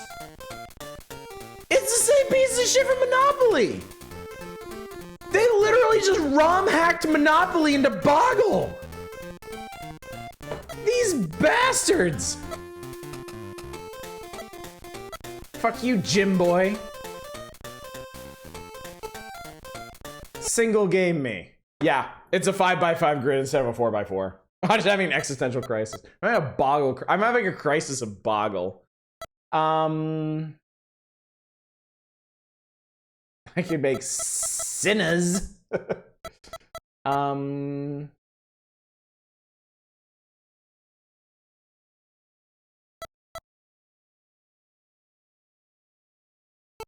they know the word meme?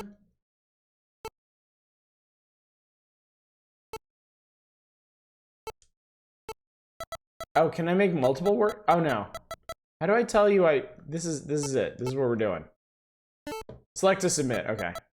I don't know if it accepted it or not.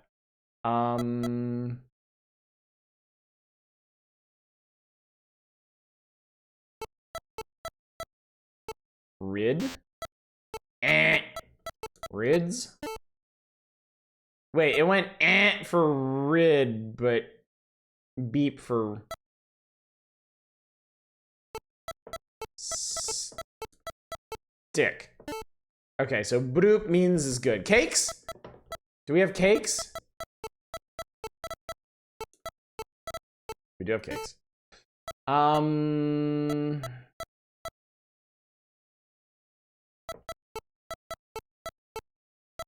Cane. Sits.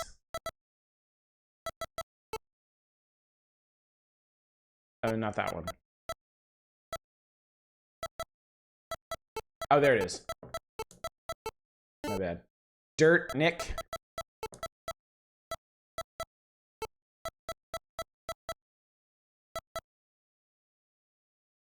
Nick.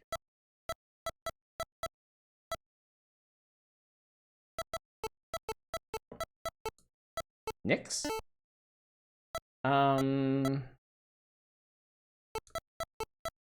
Sin. I don't like that. I think it has to be at least 4 letters, maybe. Nest. Maybe that's the problem.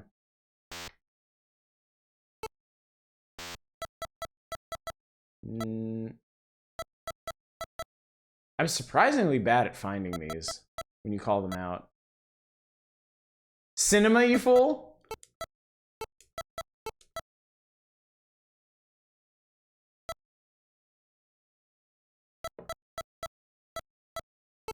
What?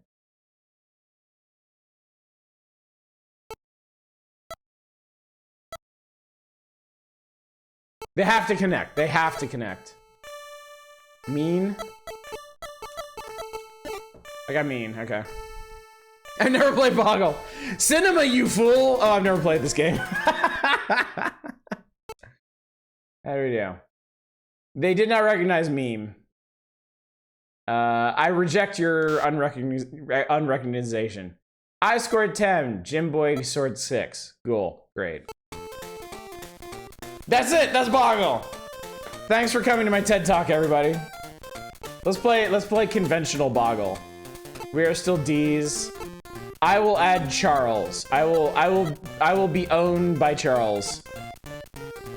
This is it. I just want to be defeated in Boggle. Rent.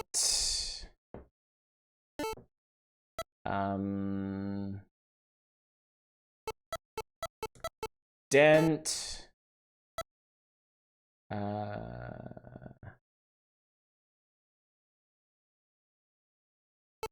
Trend. I track the fool and give you cool, thank you. Site. Site.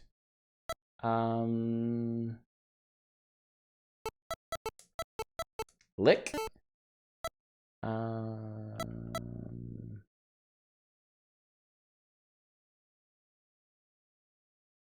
Tickle. Yeah, look at that. Tickle. Very good call. Tile. Yeah, there it is. Tile. Tick.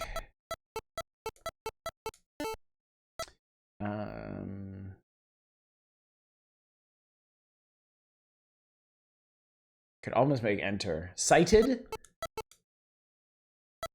Yes, cited. Nice.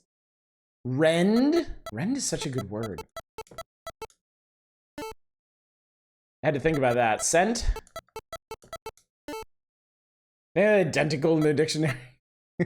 Bionicle. You can make enter. Render? Can we do render?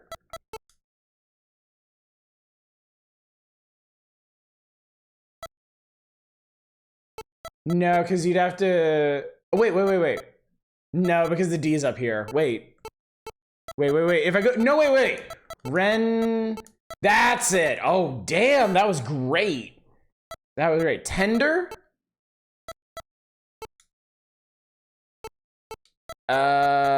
Ten... Nah, I need another E. Enter? N... Oh. N...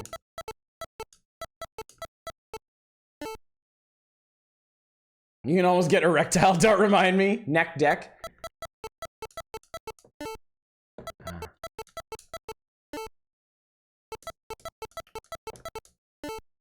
They took Decker.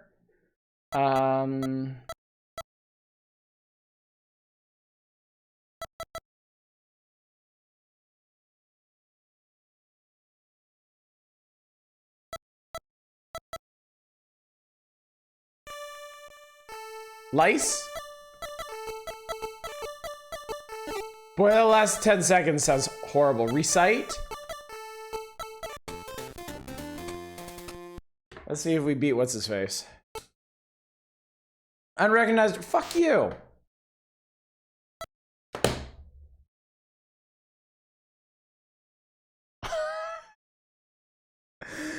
Do you think they just give Charles a perfect score by their rules? What were his words? Client, deceit, deny, elite, elk, entry, ilk, lay, lice, lick, lean, lit, lighter, render, renter, ret, retry, tick, ticked, ticker, ticket, tide. Fucking sucks. It doesn't matter what words you get, just how many you get. Yeah, you should really get bonuses for longer words. Charles shot us in the face and teabagged us the whole time. Yeah, Charles is probably maximum difficulty. Charles is probably every possible word except like 1 or 2. That's now how I pronounce lighter. Thank you, not a roguelike. I feel seen. The computer can make words at a rate faster than 1 per second. Charles is in Charles is in charge, for real. All right. You know what?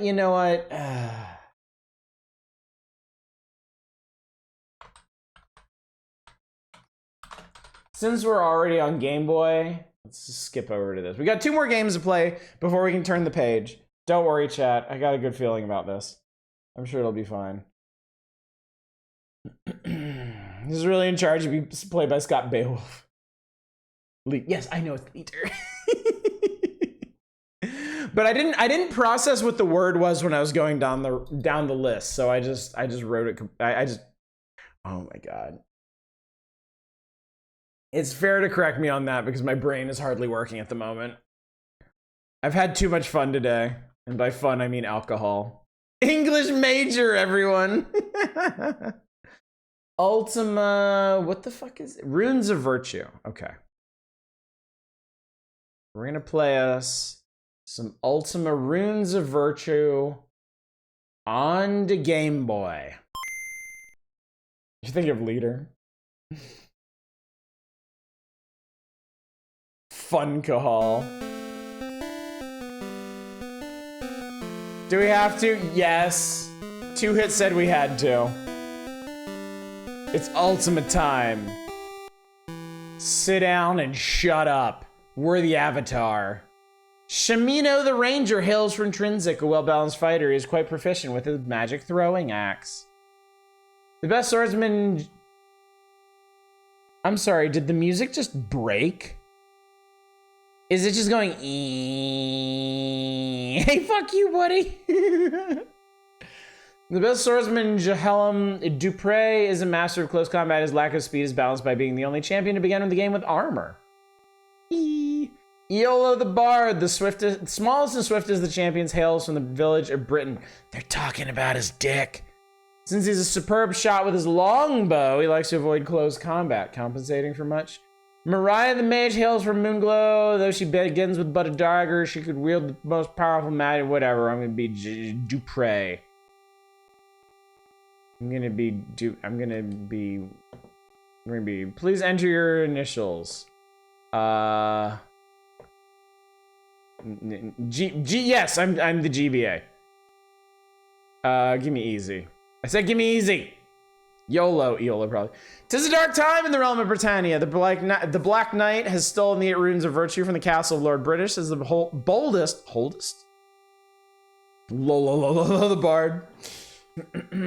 As the boldest adventurer in the land is your quest to recover them. Oh boy.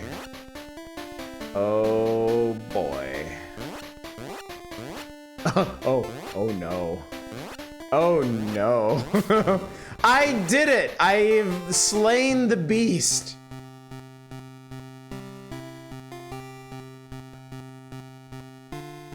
This is a fucking Yume Nikki character right here.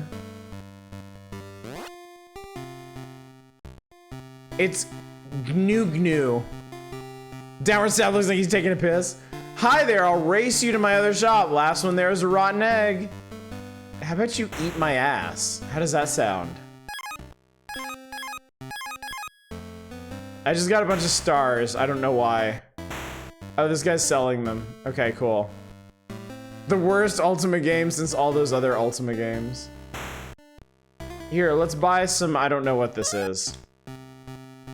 See that ass? You can eat it. Games like Ultima, I may quote Ian Malcolm from Jurassic Park. Your designers were so busy. We're so concerned with whether or not they could. They never stopped to ask whether or not they should. The Cavern of Hatred. Yes, I feel that. Wow. I'm sorry. No. I gotta see that again. I gotta see that again. Look at this. Find pixel art and then doop, doop, doop, doop, doop.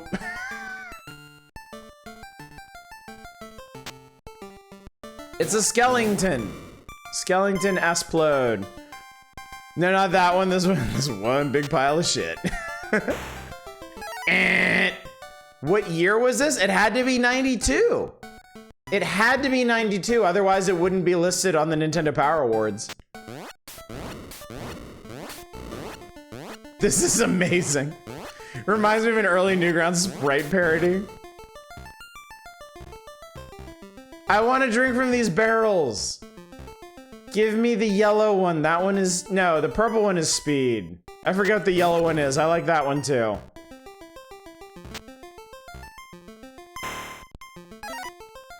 Someone needs to explain right goddamn now how there is a vote that ended in Bubsy. Give Otters the wharf barrels.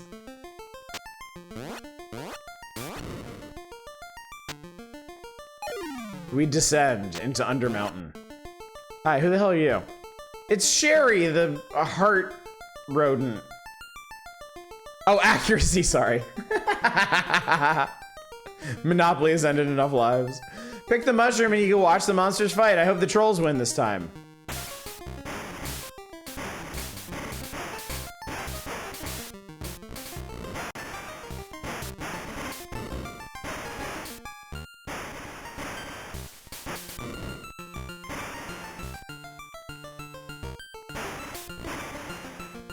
Just made those men murder each other for my entertainment. Sherry the mouse, who can bizarrely be equipped with warrior equipment and be the best tank in Ultima 6, cause reasons. I regret to inform you the trolls did not win. You can't put a magical hand up to enter turn base. I know, what is this bullshit? Ow. I was bitten by an extremely high mouse.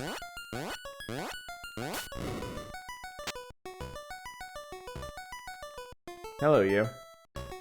Welcome, Sherry. One door leads to a beautiful lady, the other a fierce tiger. I wish I could remember which is which.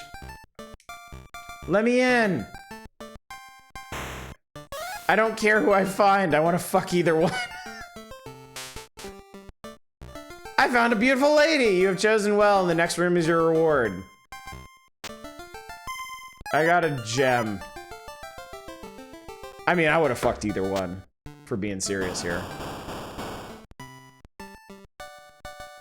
I was bitten by an extremely high mouse. Every kid at Disneyland in the 90s. That's apparently how they do telepaters. Telepaters? Fuck it, they're called telepaters now. That's how they do teleporters in this game. Bloop. That is an evil tree shooting bullshit.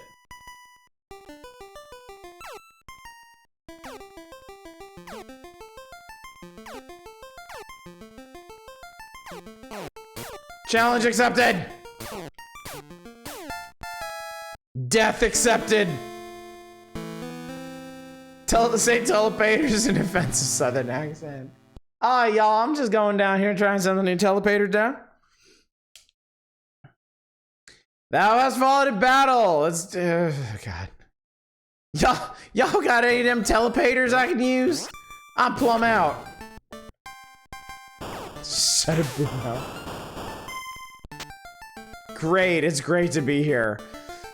Just occurred to me when I never grew up having much affection for the OG Game Boy, like I was for the GBA. There's a lot of shit in this library. Yeah, pretty understandable. What the absolute fuck?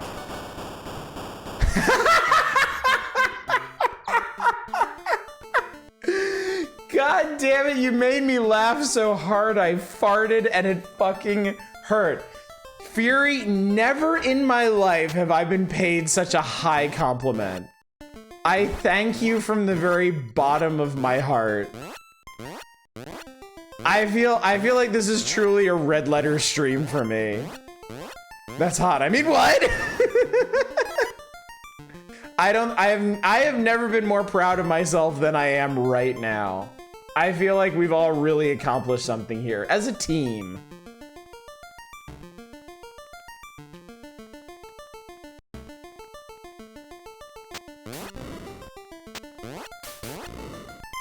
So do I need to go back to the lady or what?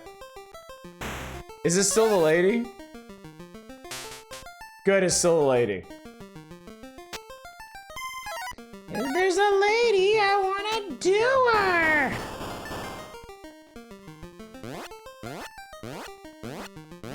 I do kind of want to replay the old PC games at some point, suddenly recognizing I think I like the second one more and remembering why. Yeah, imagine that. Alright, well, death is certain if we go that way. Death seems less certain this way. Ooh, ladder down. We're making great progress here, chat. I predict great things for us.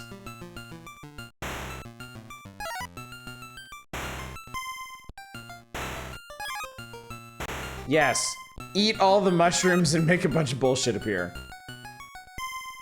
The hell of this game win in the scorings? It is nominated... Hang on, let me double check this. It is nominated for Best Challenge. And to reiterate, That means best balance challenge, not hardest. Dildos give you love and money. Well, at least that's accurate. Be careful, the pressure plate will let all the tigers get out. Well, then I'm not pushing it. What the fuck? It's challenge, all right. Actually, it doesn't seem all that dog shit compared to the NES one. I mean, yeah, it's fun to make fun of, but it's not anything bad yet. Of course, now we have, like, rock pushing puzzles. If you don't push the plate, how will you fuck the tigers? That's a good question.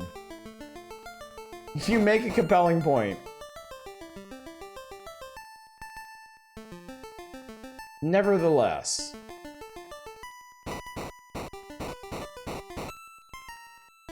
It's over there. I can't tell. I see treasure over there. Oh god, you really do have to push the button.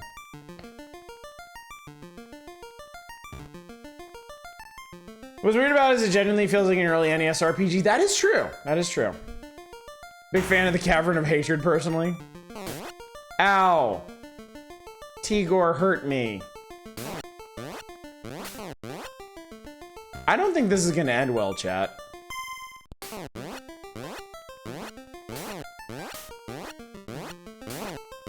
I think you soft locked yourself. Good.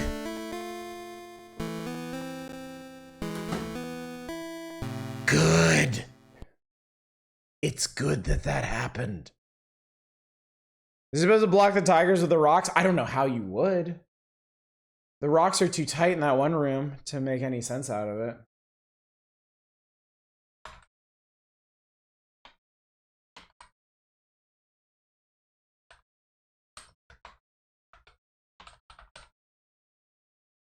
Easy to joke about, again, with two people just sort of fucking around is actually a game you can like. So you can actually play that multiplayer?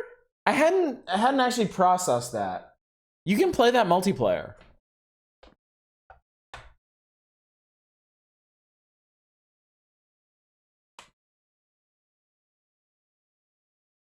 They're a link cable co-op. Wow, no kidding. That's fascinating. Excuse me. Meant to play those in multiplayer? There we go. Tight rocks, telepaters, and laugh farts aside, that was Ultima. I think I see the appeal now. Space football? No. Space Invaders? No. Space Megaforce? Yes. Space Megaforce. Space. By Toho. Yeah, it's definitely from Toho.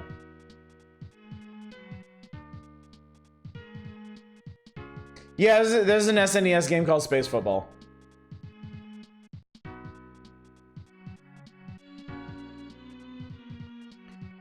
Tigger, like the tiger, is super chill. Like my nieces, when they're pocket sized, struggle to pick him up and do dolly stuff with him. He just left them. Oh, that's cute. That's super cute. Boring. Let me shoot things.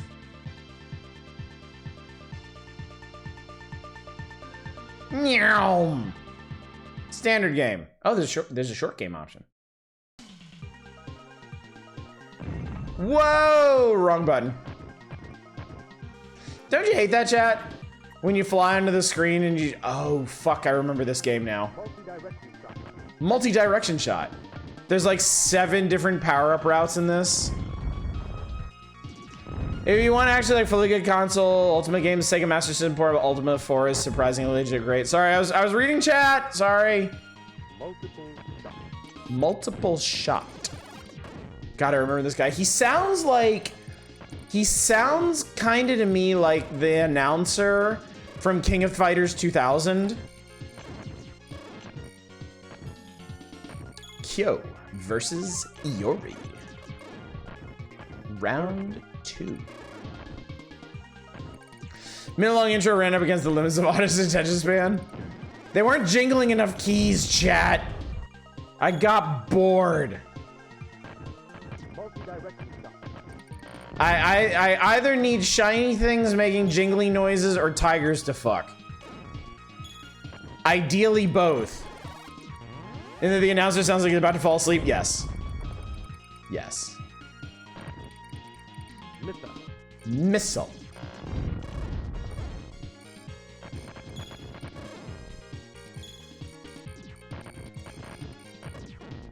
Chat, what is the best shmup ever made?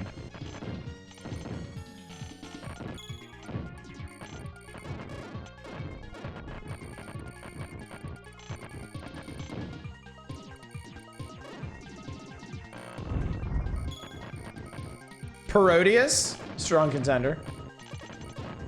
Oh, that's a hard as fuck question. I don't care. Do you have any idea how much I've drunk today? I can ask whatever the fuck I want. Parodius is honestly a really good answer. I enjoyed the night we played through all 3 Parodius games more than a lot of streams, honestly. It was so much fun. Power shot. Raptor 2 is your favorite? Missile. Laser. Pong, EDF 5, Ikaruga. Super Mario Land 1. Baller ass NES shmup. Ooh, good stuff. Talking about that on Discord the other day, Truxton 2 is probably the best by a large monster. I have never even heard of that. Is it a recent one? Or has it been around for a while?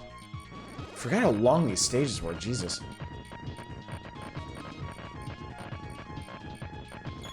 Bart's Nightmare.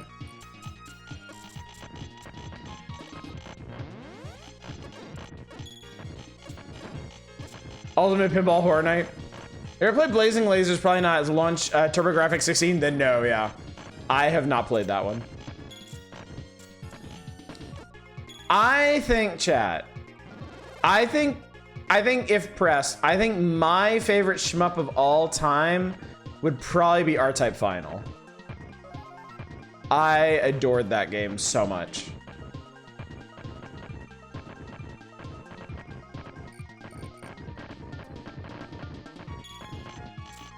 Is Monolith shmupping up? You know, sure. I'm not gonna be a stickler about this. Monolith counts. Bart's Nightmare counts. Super Mario Land 1 counts. Accepting all comers. Yeah, I said comers.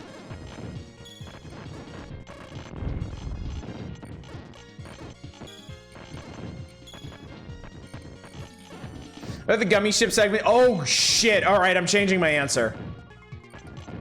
I'm not even kidding, chat. Like the gummy ship segments of Kingdom Hearts 1 are probably my favorite part of that game. I was obsessed with the fucking gummy ship. By the end of that game, I basically had a gummy ship Star Destroyer.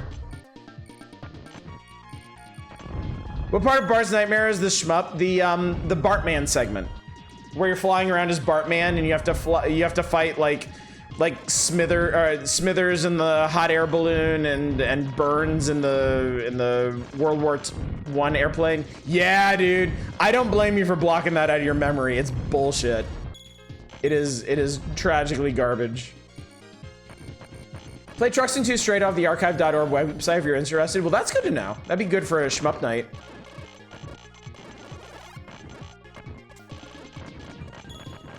This is so long. Like, this is still stage 1. Like, we've introduced and discussed multiple topics in the time it's taken me to go through this stage. Here, the Raiden games are legit as fuck. Raiden 2 is an all-timer. Raiden 2 is amazing. I played that one in the arcade and I loved it.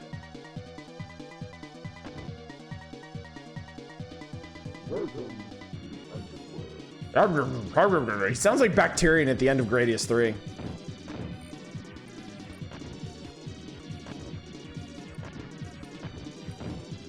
He can also get completely dunked on.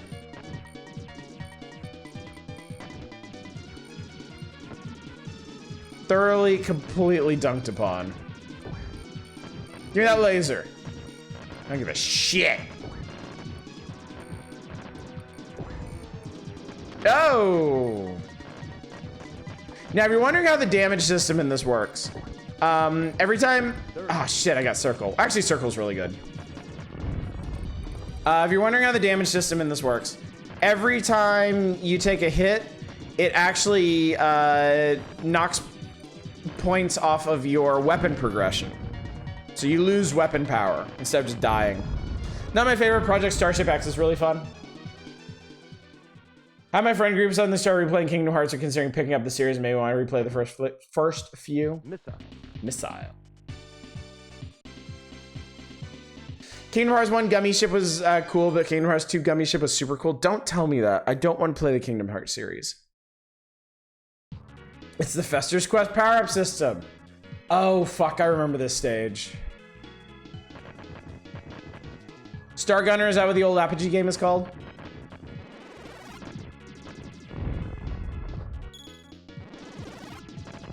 Honestly, chat, I'd also like to give an honorable mention to Drainus. Drainus was incredibly fun. Kingdom Hearts 2 Gummy Ship was Bullet Hell Panzer Dragoon. See, that does sound awesome.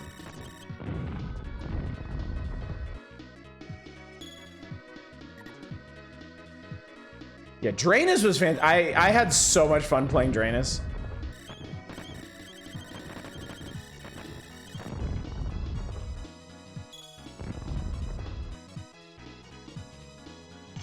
Kingdom Hearts 2's Gummy Ship sections blow away the ones from Kingdom Hearts 1. Really? Think of Apogee, how much do I have to pay to get you to play Hocus Pocus or Monster Bash?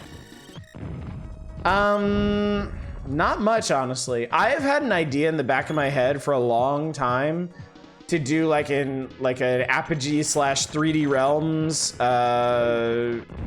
streaming series. Because I own all the games that are on Steam. And I just never really got any traction for that. Is this a compile game? The only thing I know about this is it's a Toho game. Sterendon? Sterendon was really good too. I did play a lot of Sterendon and I really enjoyed it. Oh, this is compile? Okay. Gunnack is the one you're talking about, okay.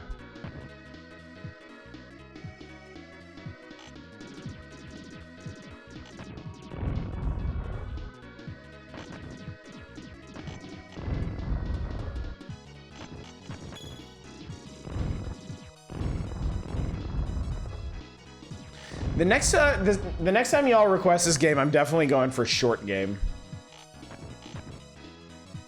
Does that get a feature in Nintendo Power? I think we're past Gunnack. I think Gunnack was several years ago at this point.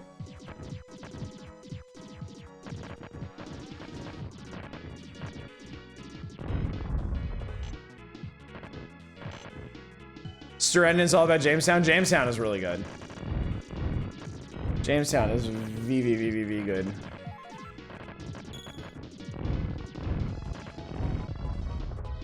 They also improved Jamestown a lot. Jamestown Plus is top shelf. OG Jamestown was a little too hard and depended on its difficulties too much for progression. Jamestown Plus fixed all that, I think. Jamestown Plus has a much smoother progression system for like basically everybody. Laser. An Apogee tour would be pretty interesting historically, if nothing else. We might do it sometime. I can't commit to anything right now because of my Magic 7 and the impending Spooktober. Like, at this point, I genuinely don't know if I'm going to be able to play anything else before Spooktober. It might just be Might and Magic 7 for the next month and a half. I missed out on the Plus version. I don't want to rebuy it at full price. It's worth it, though. It's really worth it. It's really good. At the very least, wait for it to go on sale and then get it. It's so much better than the original release. Halloween Harry could be Spooktober. There's a lot of things that could be Spooktober. I've been thinking a lot about what we're gonna do for Spooktober, and I definitely want y'all's input, but I've got some ideas.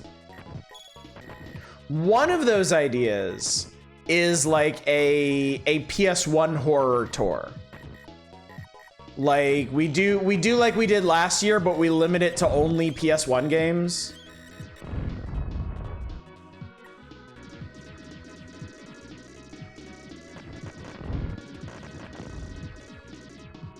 I honestly want you to play RE2 or 3 on PS1. Juggernaut time. I know a guy utterly despises jets and guns. Doing 3D Realms tossing those Duke Nukem Forever prototypes that got leaked? Oh yeah, for sure.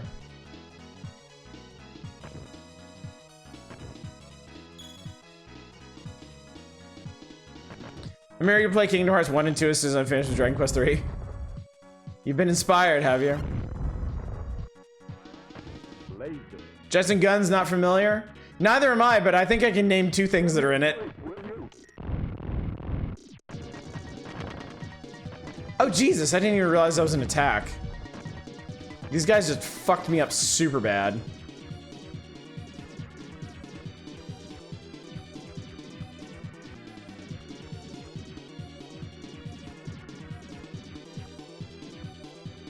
I think this is where I started complaining last time, where I couldn't tell if I was actually doing damage to the boss or not.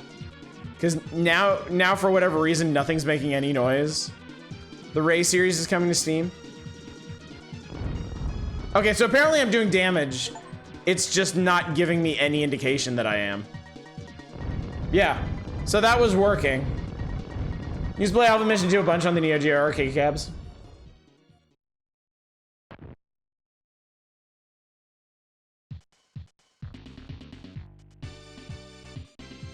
I mean, straight up, the sound design in this game is a little weak. That's probably my only complaint about it.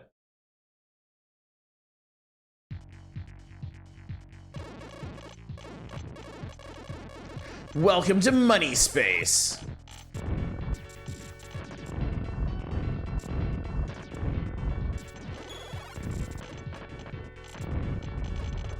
The problem with the laser weapons is it pierces everything, so it's impossible to use it to tell if you can actually move through something or not. Oh, apparently you can touch, apparently you can touch things in this and it doesn't matter. Like, you can just hump all the walls and your ship just doesn't give a shit. That's awfully nice of them. Floating money thing would have been awesome for a space casino level. I want a space casino level now. I just want more shmups like Parodius, honestly. I want more shmups that are just like absolute fucking chaos. I don't want my shmups to make sense. I want Parodius and I want treasure shmups, okay? I want shorter shmups with worse graphics that don't make any sense, and I'm not kidding. Choaniki? Yeah, there we go. Challenge accepted. Subgenre, that sort of thing, straight up. Oh, that was the entire level. That was like a bonus level or something. Oh, so what's up, Zinthus? Good to see you tonight. Get into cute 'em ups, no, genuinely. I feel like all those cave shooters make very little sense. Speaking of making very little sense, I remember this stage making very little sense.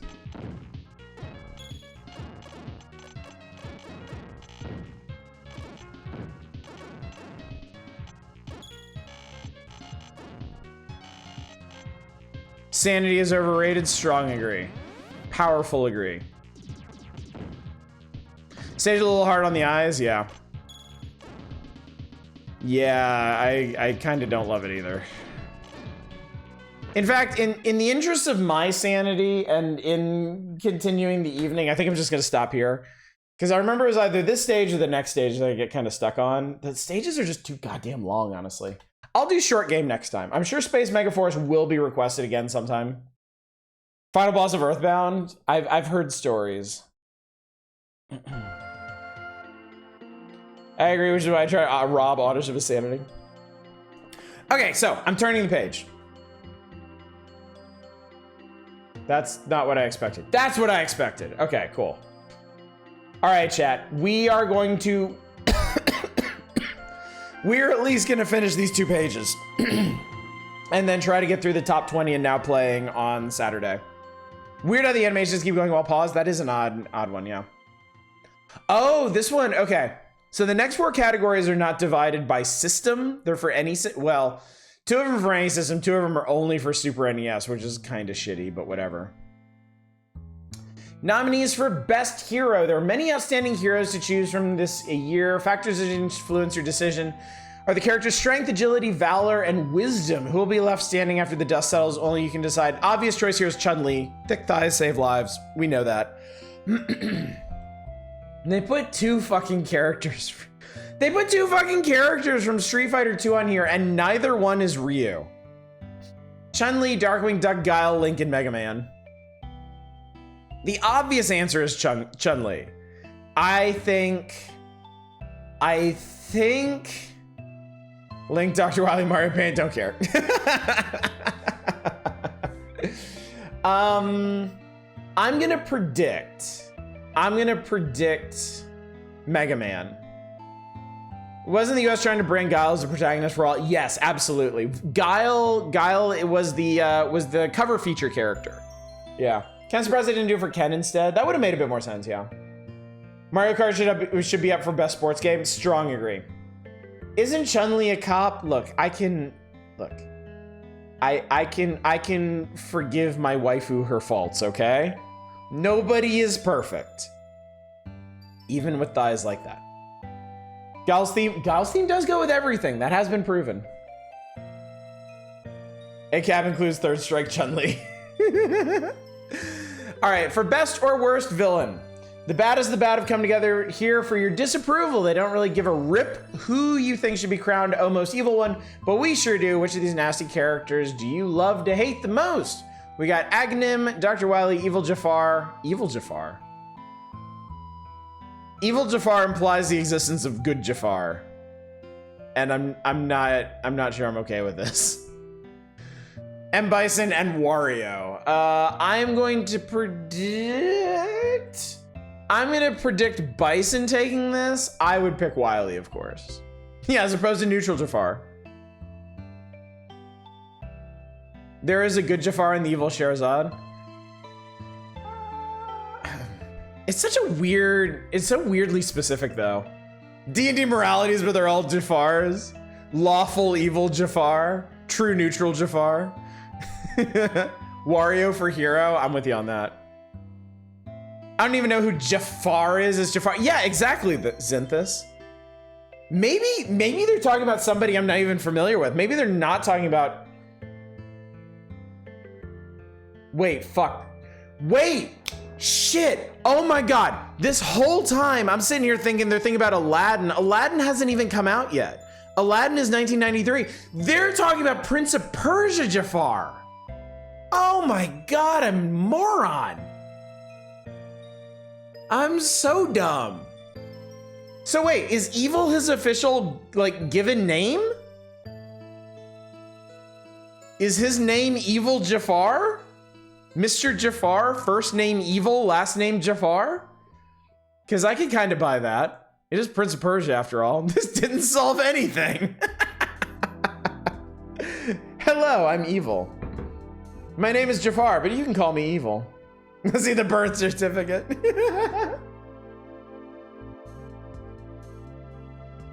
Dr. Evil Jafar? No, my father is Evil Jafar.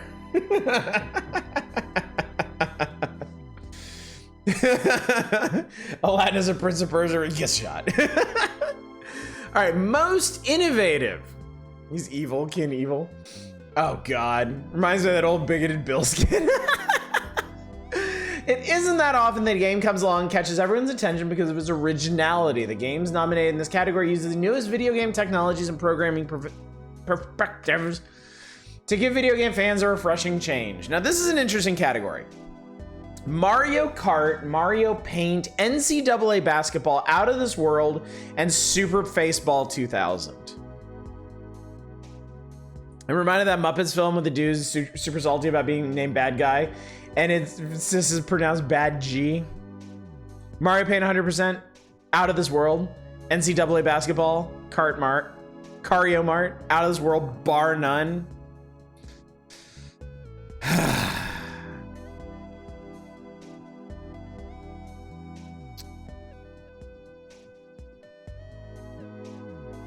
It's Frankenstein.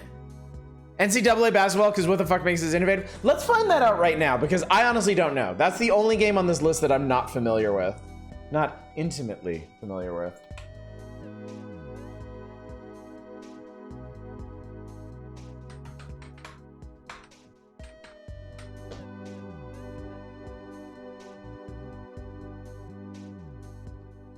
Admittedly, this is the one basketball game that looked 3D, and then yeah, that one was impressive. I think it is. I think it is, actually. NCAA basketball play revision 1.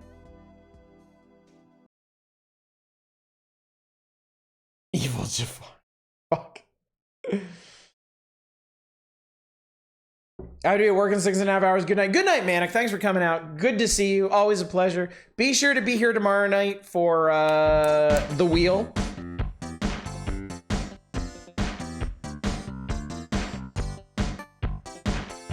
One player exhibition.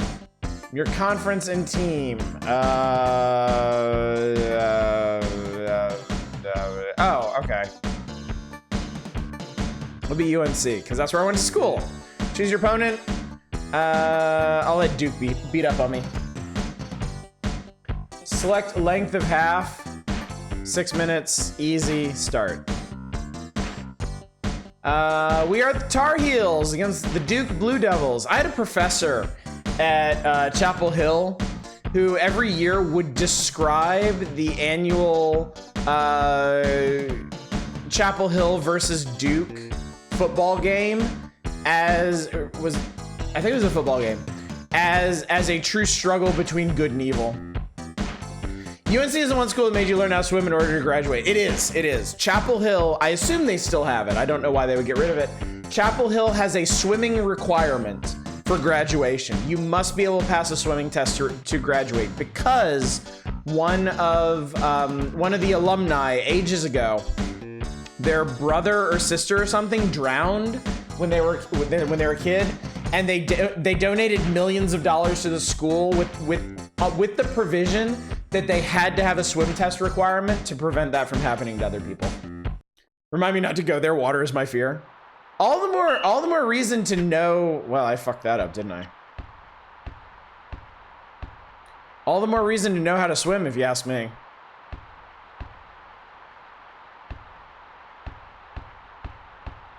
Okay, this is honestly really impressive. Yeah, this is actually really, really cool. I don't know how to pass or anything. I don't know how to shoot or anything.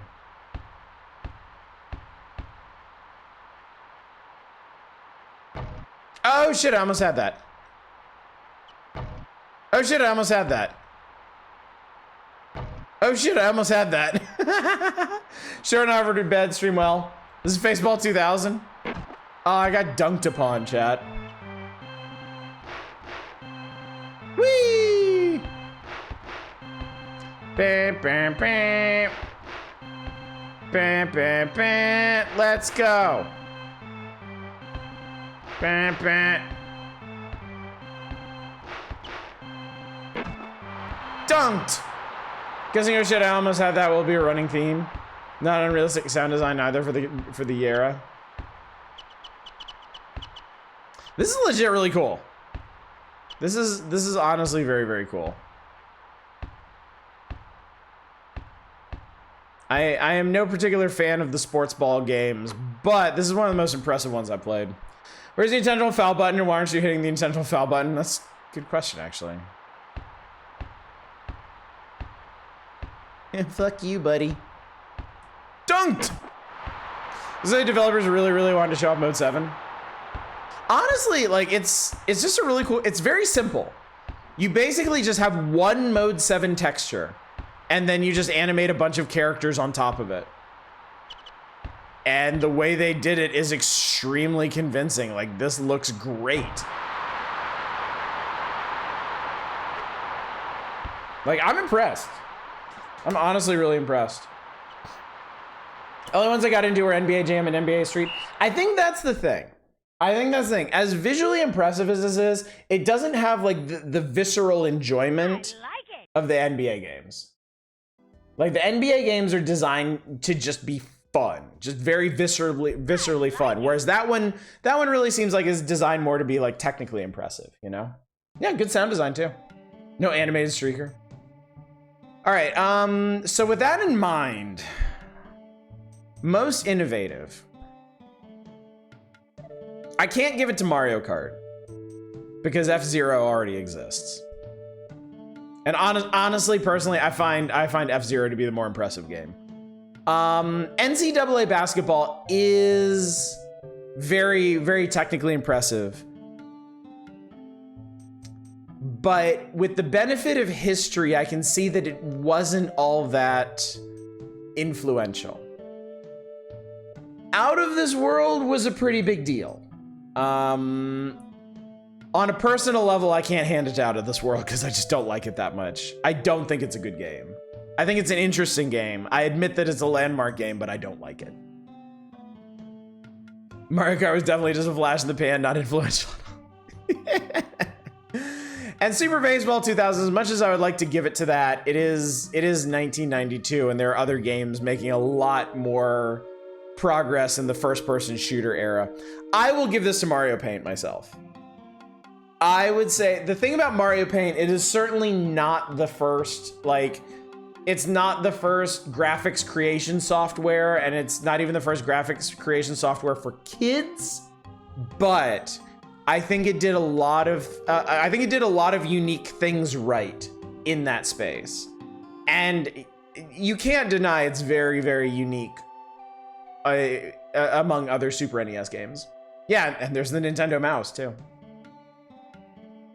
It was Game Boy Baseball, I'd more freely give it to that. Baseball is good as a game style clone, not sure it stuck the landing. I'll agree with that. As much as I like the Baseball games, I would agree with that. For best sports game, I don't really care. Super Batter Up, NCAA basketball, John Madden football, NHLPA hockey, Roger Clemens MBV baseball. I don't give a shit. I really don't. Sorry, not sorry. Best overall, this is it, the big one. The game that emerges victorious in this category will be crowned the big cheese of video games for 1992.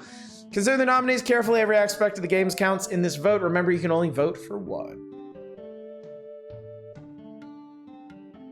On Super NES, your options are Contra 3, The Alien Wars, Legend of Zelda: Link to the Past, Mario Paint, Street Fighter 2, Super Mario Kart, Super Star Wars, and TMNT 4. I would say all of these deserve to be here except maybe Super Star Wars. There's no doubt in my mind that it goes to Street Fighter. If you asked me, though,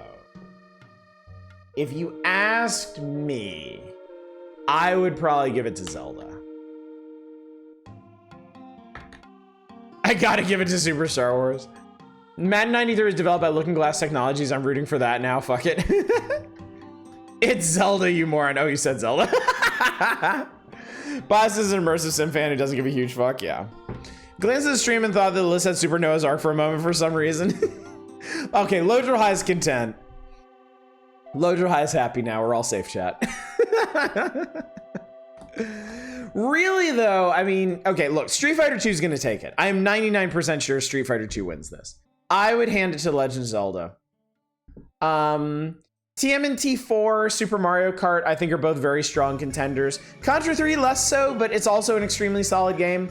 Mario Paint is like the dark horse option, but I also think very, very deserving. I think if Mario Paint had been more commercially successful, maybe. Pounds table, crusty. Friend of mine who likes sports said the 93 Madden was actually pretty legit. On Game Boy, our options are Batman Return of the Joker, Bionic Commando, Kirby's Dream Land, Looney Tunes, Mega Man 2, Prince of Persia, Super Mario Land 2. Obviously going to Super Mario Land 2. It is very hard for Mario games in their launch year to not win the title.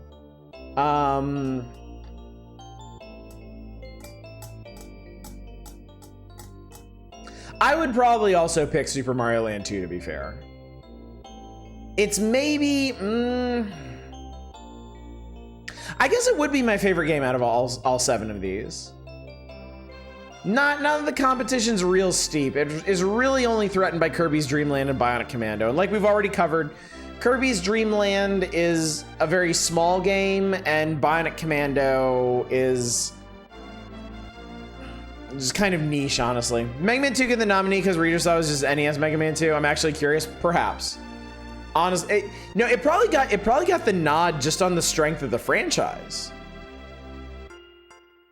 You know, Mega Man 4 is there on the NES side.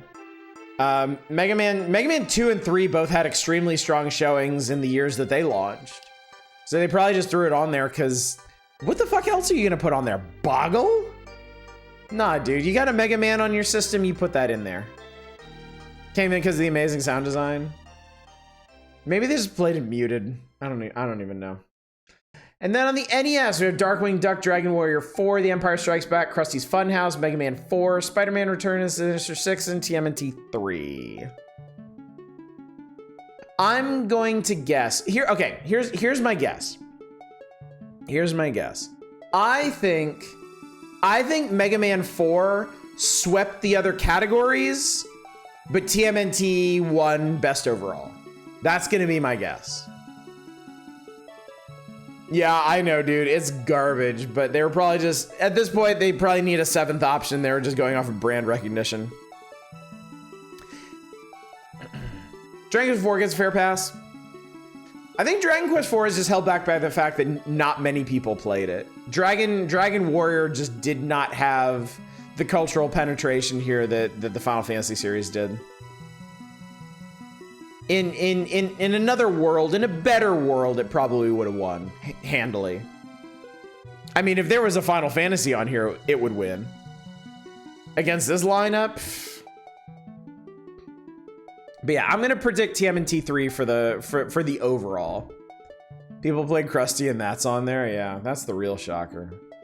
People played it and actually were like, yup, this is a thing. All right.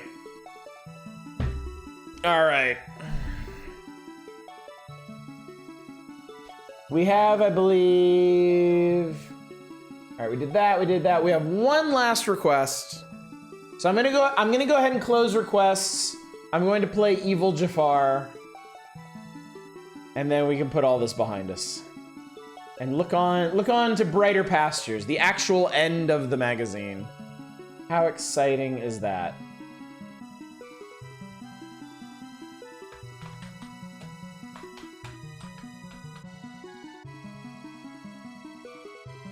Random played until half of the pizza was eaten so they could switch to Street Fighter.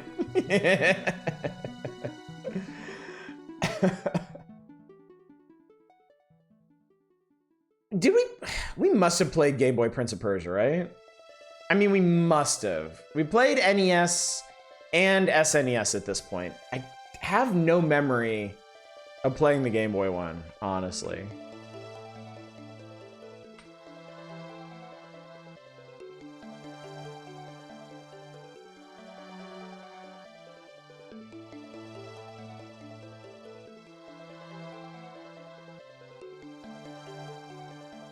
Yeah, I don't think we played this. I do actually like OG Prince of Persia, although I haven't played in a while. I do like the weird grid-based cinematic platformer thing. I've never been the biggest fan of it, but I know I mentioned I did actually play and beat the OG Prince of Persia remake on Xbox Live Arcade like 15 years ago, and I enjoyed that. I thought it was a very, very, very good remake. GB1 is much better. Prince of Persia got a Glock. In the Sultan's absence, the Grand Vizier Jafar rules with the Iron Fist of Tyranny. Just one obstacle remains between Jafar and the throne, the Sultan's beautiful young daughter. Hello! Aside, I forget, is there an OG Game Boy Oddworld game? There shouldn't be, no. That's too far back, I think. I think there's an Oddworld GBA game. I think. There is. Wait, who are you agreeing with? There's a Game Boy game? There's a Game Boy game? Not GBA? There's not one, there's two? What the fuck? No way.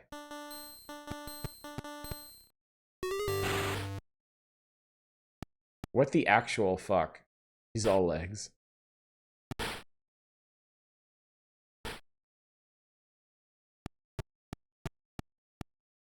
The Game Boy game does the Temple Trials and that's it. Whee! Whee!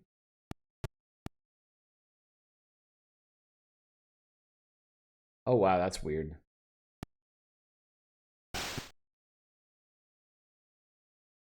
So the B button is actually single step. A is jump and then the D-pad is run.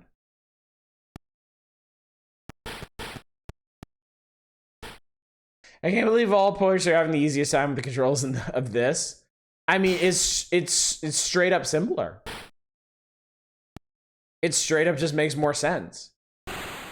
A is jump, B is step, D-pad is run. Easy as. Kind of want to try this board then? Oh, I almost killed myself there. Take step. Yeah, it really does make just more sense. Would it be better if it was crank based? I can't argue with that. There is a soft spot in my heart for crank based games.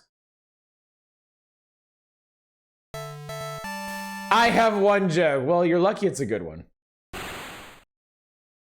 So here's the other thing that I think is worth mentioning. I forget how exactly, okay, we're not going that way. Fuck that. I forget how exactly it worked. I forget how exactly the NES game worked.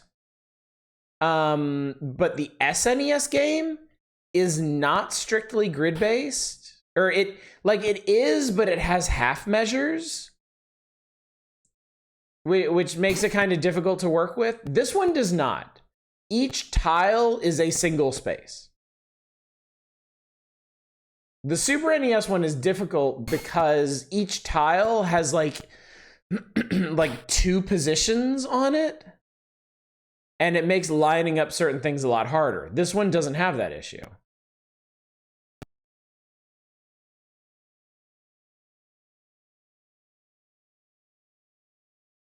Kind of surprised you're making a convincing argument that's secretly the definitive port. It might be, honestly. It might be. It just plays better.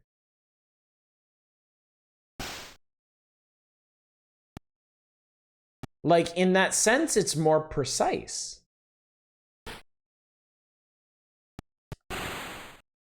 Ah, okay.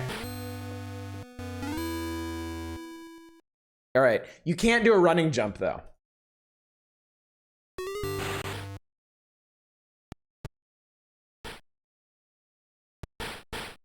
Oh, you can. It's just a lot touchier. I can't have the sword, can I? Whee! When GBC Prince of Persia and Game Gear like that? Hang on a sec. So that's okay. That's Prince of Persia. We know Prince of Persia.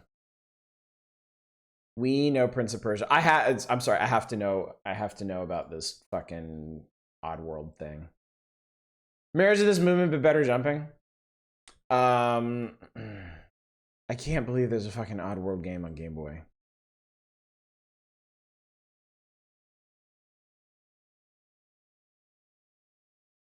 Ew! Excuse me. I have to know.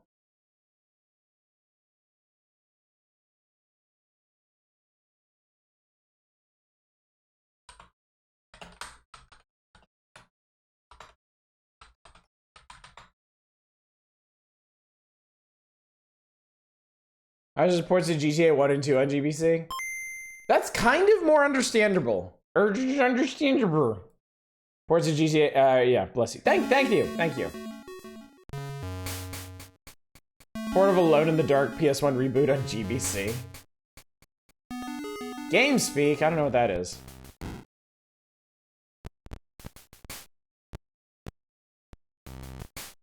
Oh. Sorry. This is, I was a little gobsmacked by what I was seeing. In fact, can I reset this?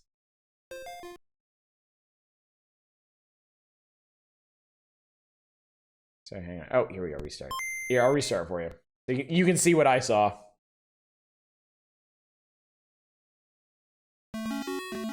That's what I saw. And I was like, ew. And then it's, you can game speak or you can begin. And I began, and we're here.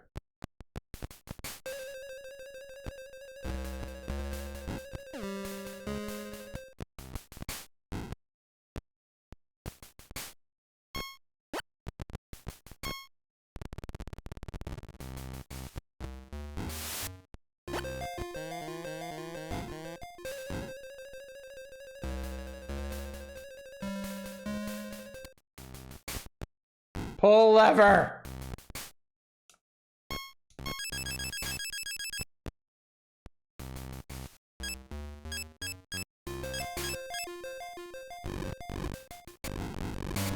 Oh, death is certain. So, this is bad.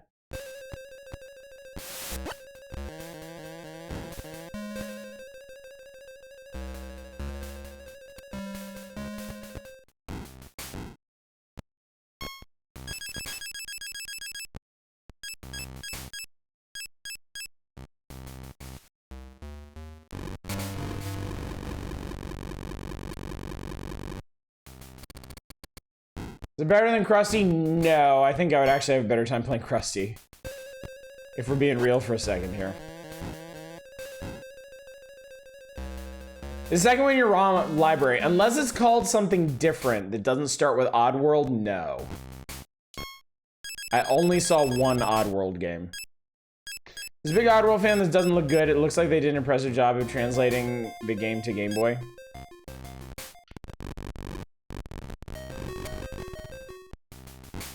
Okay. Select.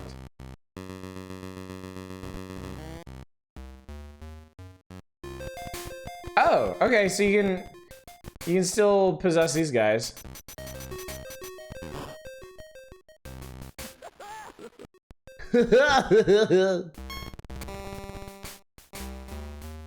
So is the artist experience Stranger's Wrath?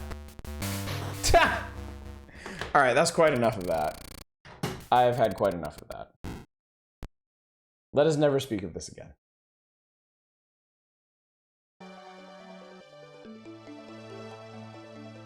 Anyway.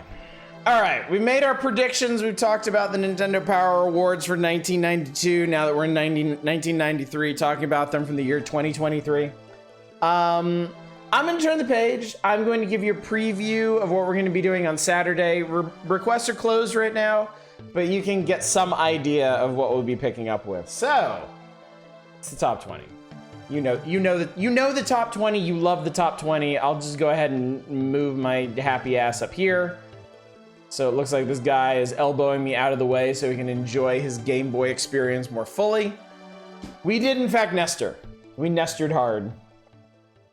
For some reason that Oddworld gives me Atari 2600 Pitfall vibes. Yeah, I feel that too. Okay, so this is where we part ways for the evening chat. The plan is on Saturday, we will be right back here and we have just two sections to get past. One is the top 20. The other is the Now Play. I like it. It's a lot, okay? It's more than what we just did. And it really depends on your proclivities whether or not we get through it. Looks like Pitfall is more playable. Definitely. Definitely. So keep this in mind. You can go hog fucking wild on Saturday and keep us on the top 20 indefinitely if you want. Or we can work together, we can come together as a community and cooperate. Play a couple interesting titles, some hidden gems or something, and end the evening on a high note. I know, 60 titles on this page alone. I'm not gonna say it's not tempting. I understand, chat. I understand how you feel. Fuck that Monopoly is on there, yeah.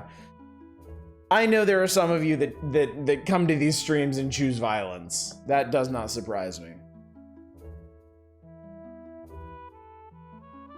But there we are. I can't wait for Oddworld Game Boy to haunt Oddish. I'm sure it's in the magazine. It's gonna be a while before it is, but I'm sure it's in there. So that's the plan for Saturday. Tomorrow night, of course, we are doing the wheel. We have many various and sundry games to spin upon the wheel. So join us tomorrow night and see what we end up with. See what the most entertaining game of the evening is. See if we find any really interesting hidden gems. There are some really good games on the wheel this time that we may end up playing for a while, and I don't know, I'm not gonna promise anything. I don't want to get your hopes up, but they might inspire some full playthrough promises, depending on how people feel about them. No stream on Sunday, of course, and then on Monday we're back to Might and Magic 7 as you well know. And I'm going ahead and warning people, next Thursday, 1 week from tonight, is the launch of Blasphemous 2. I am over the moon about that game. I am super excited.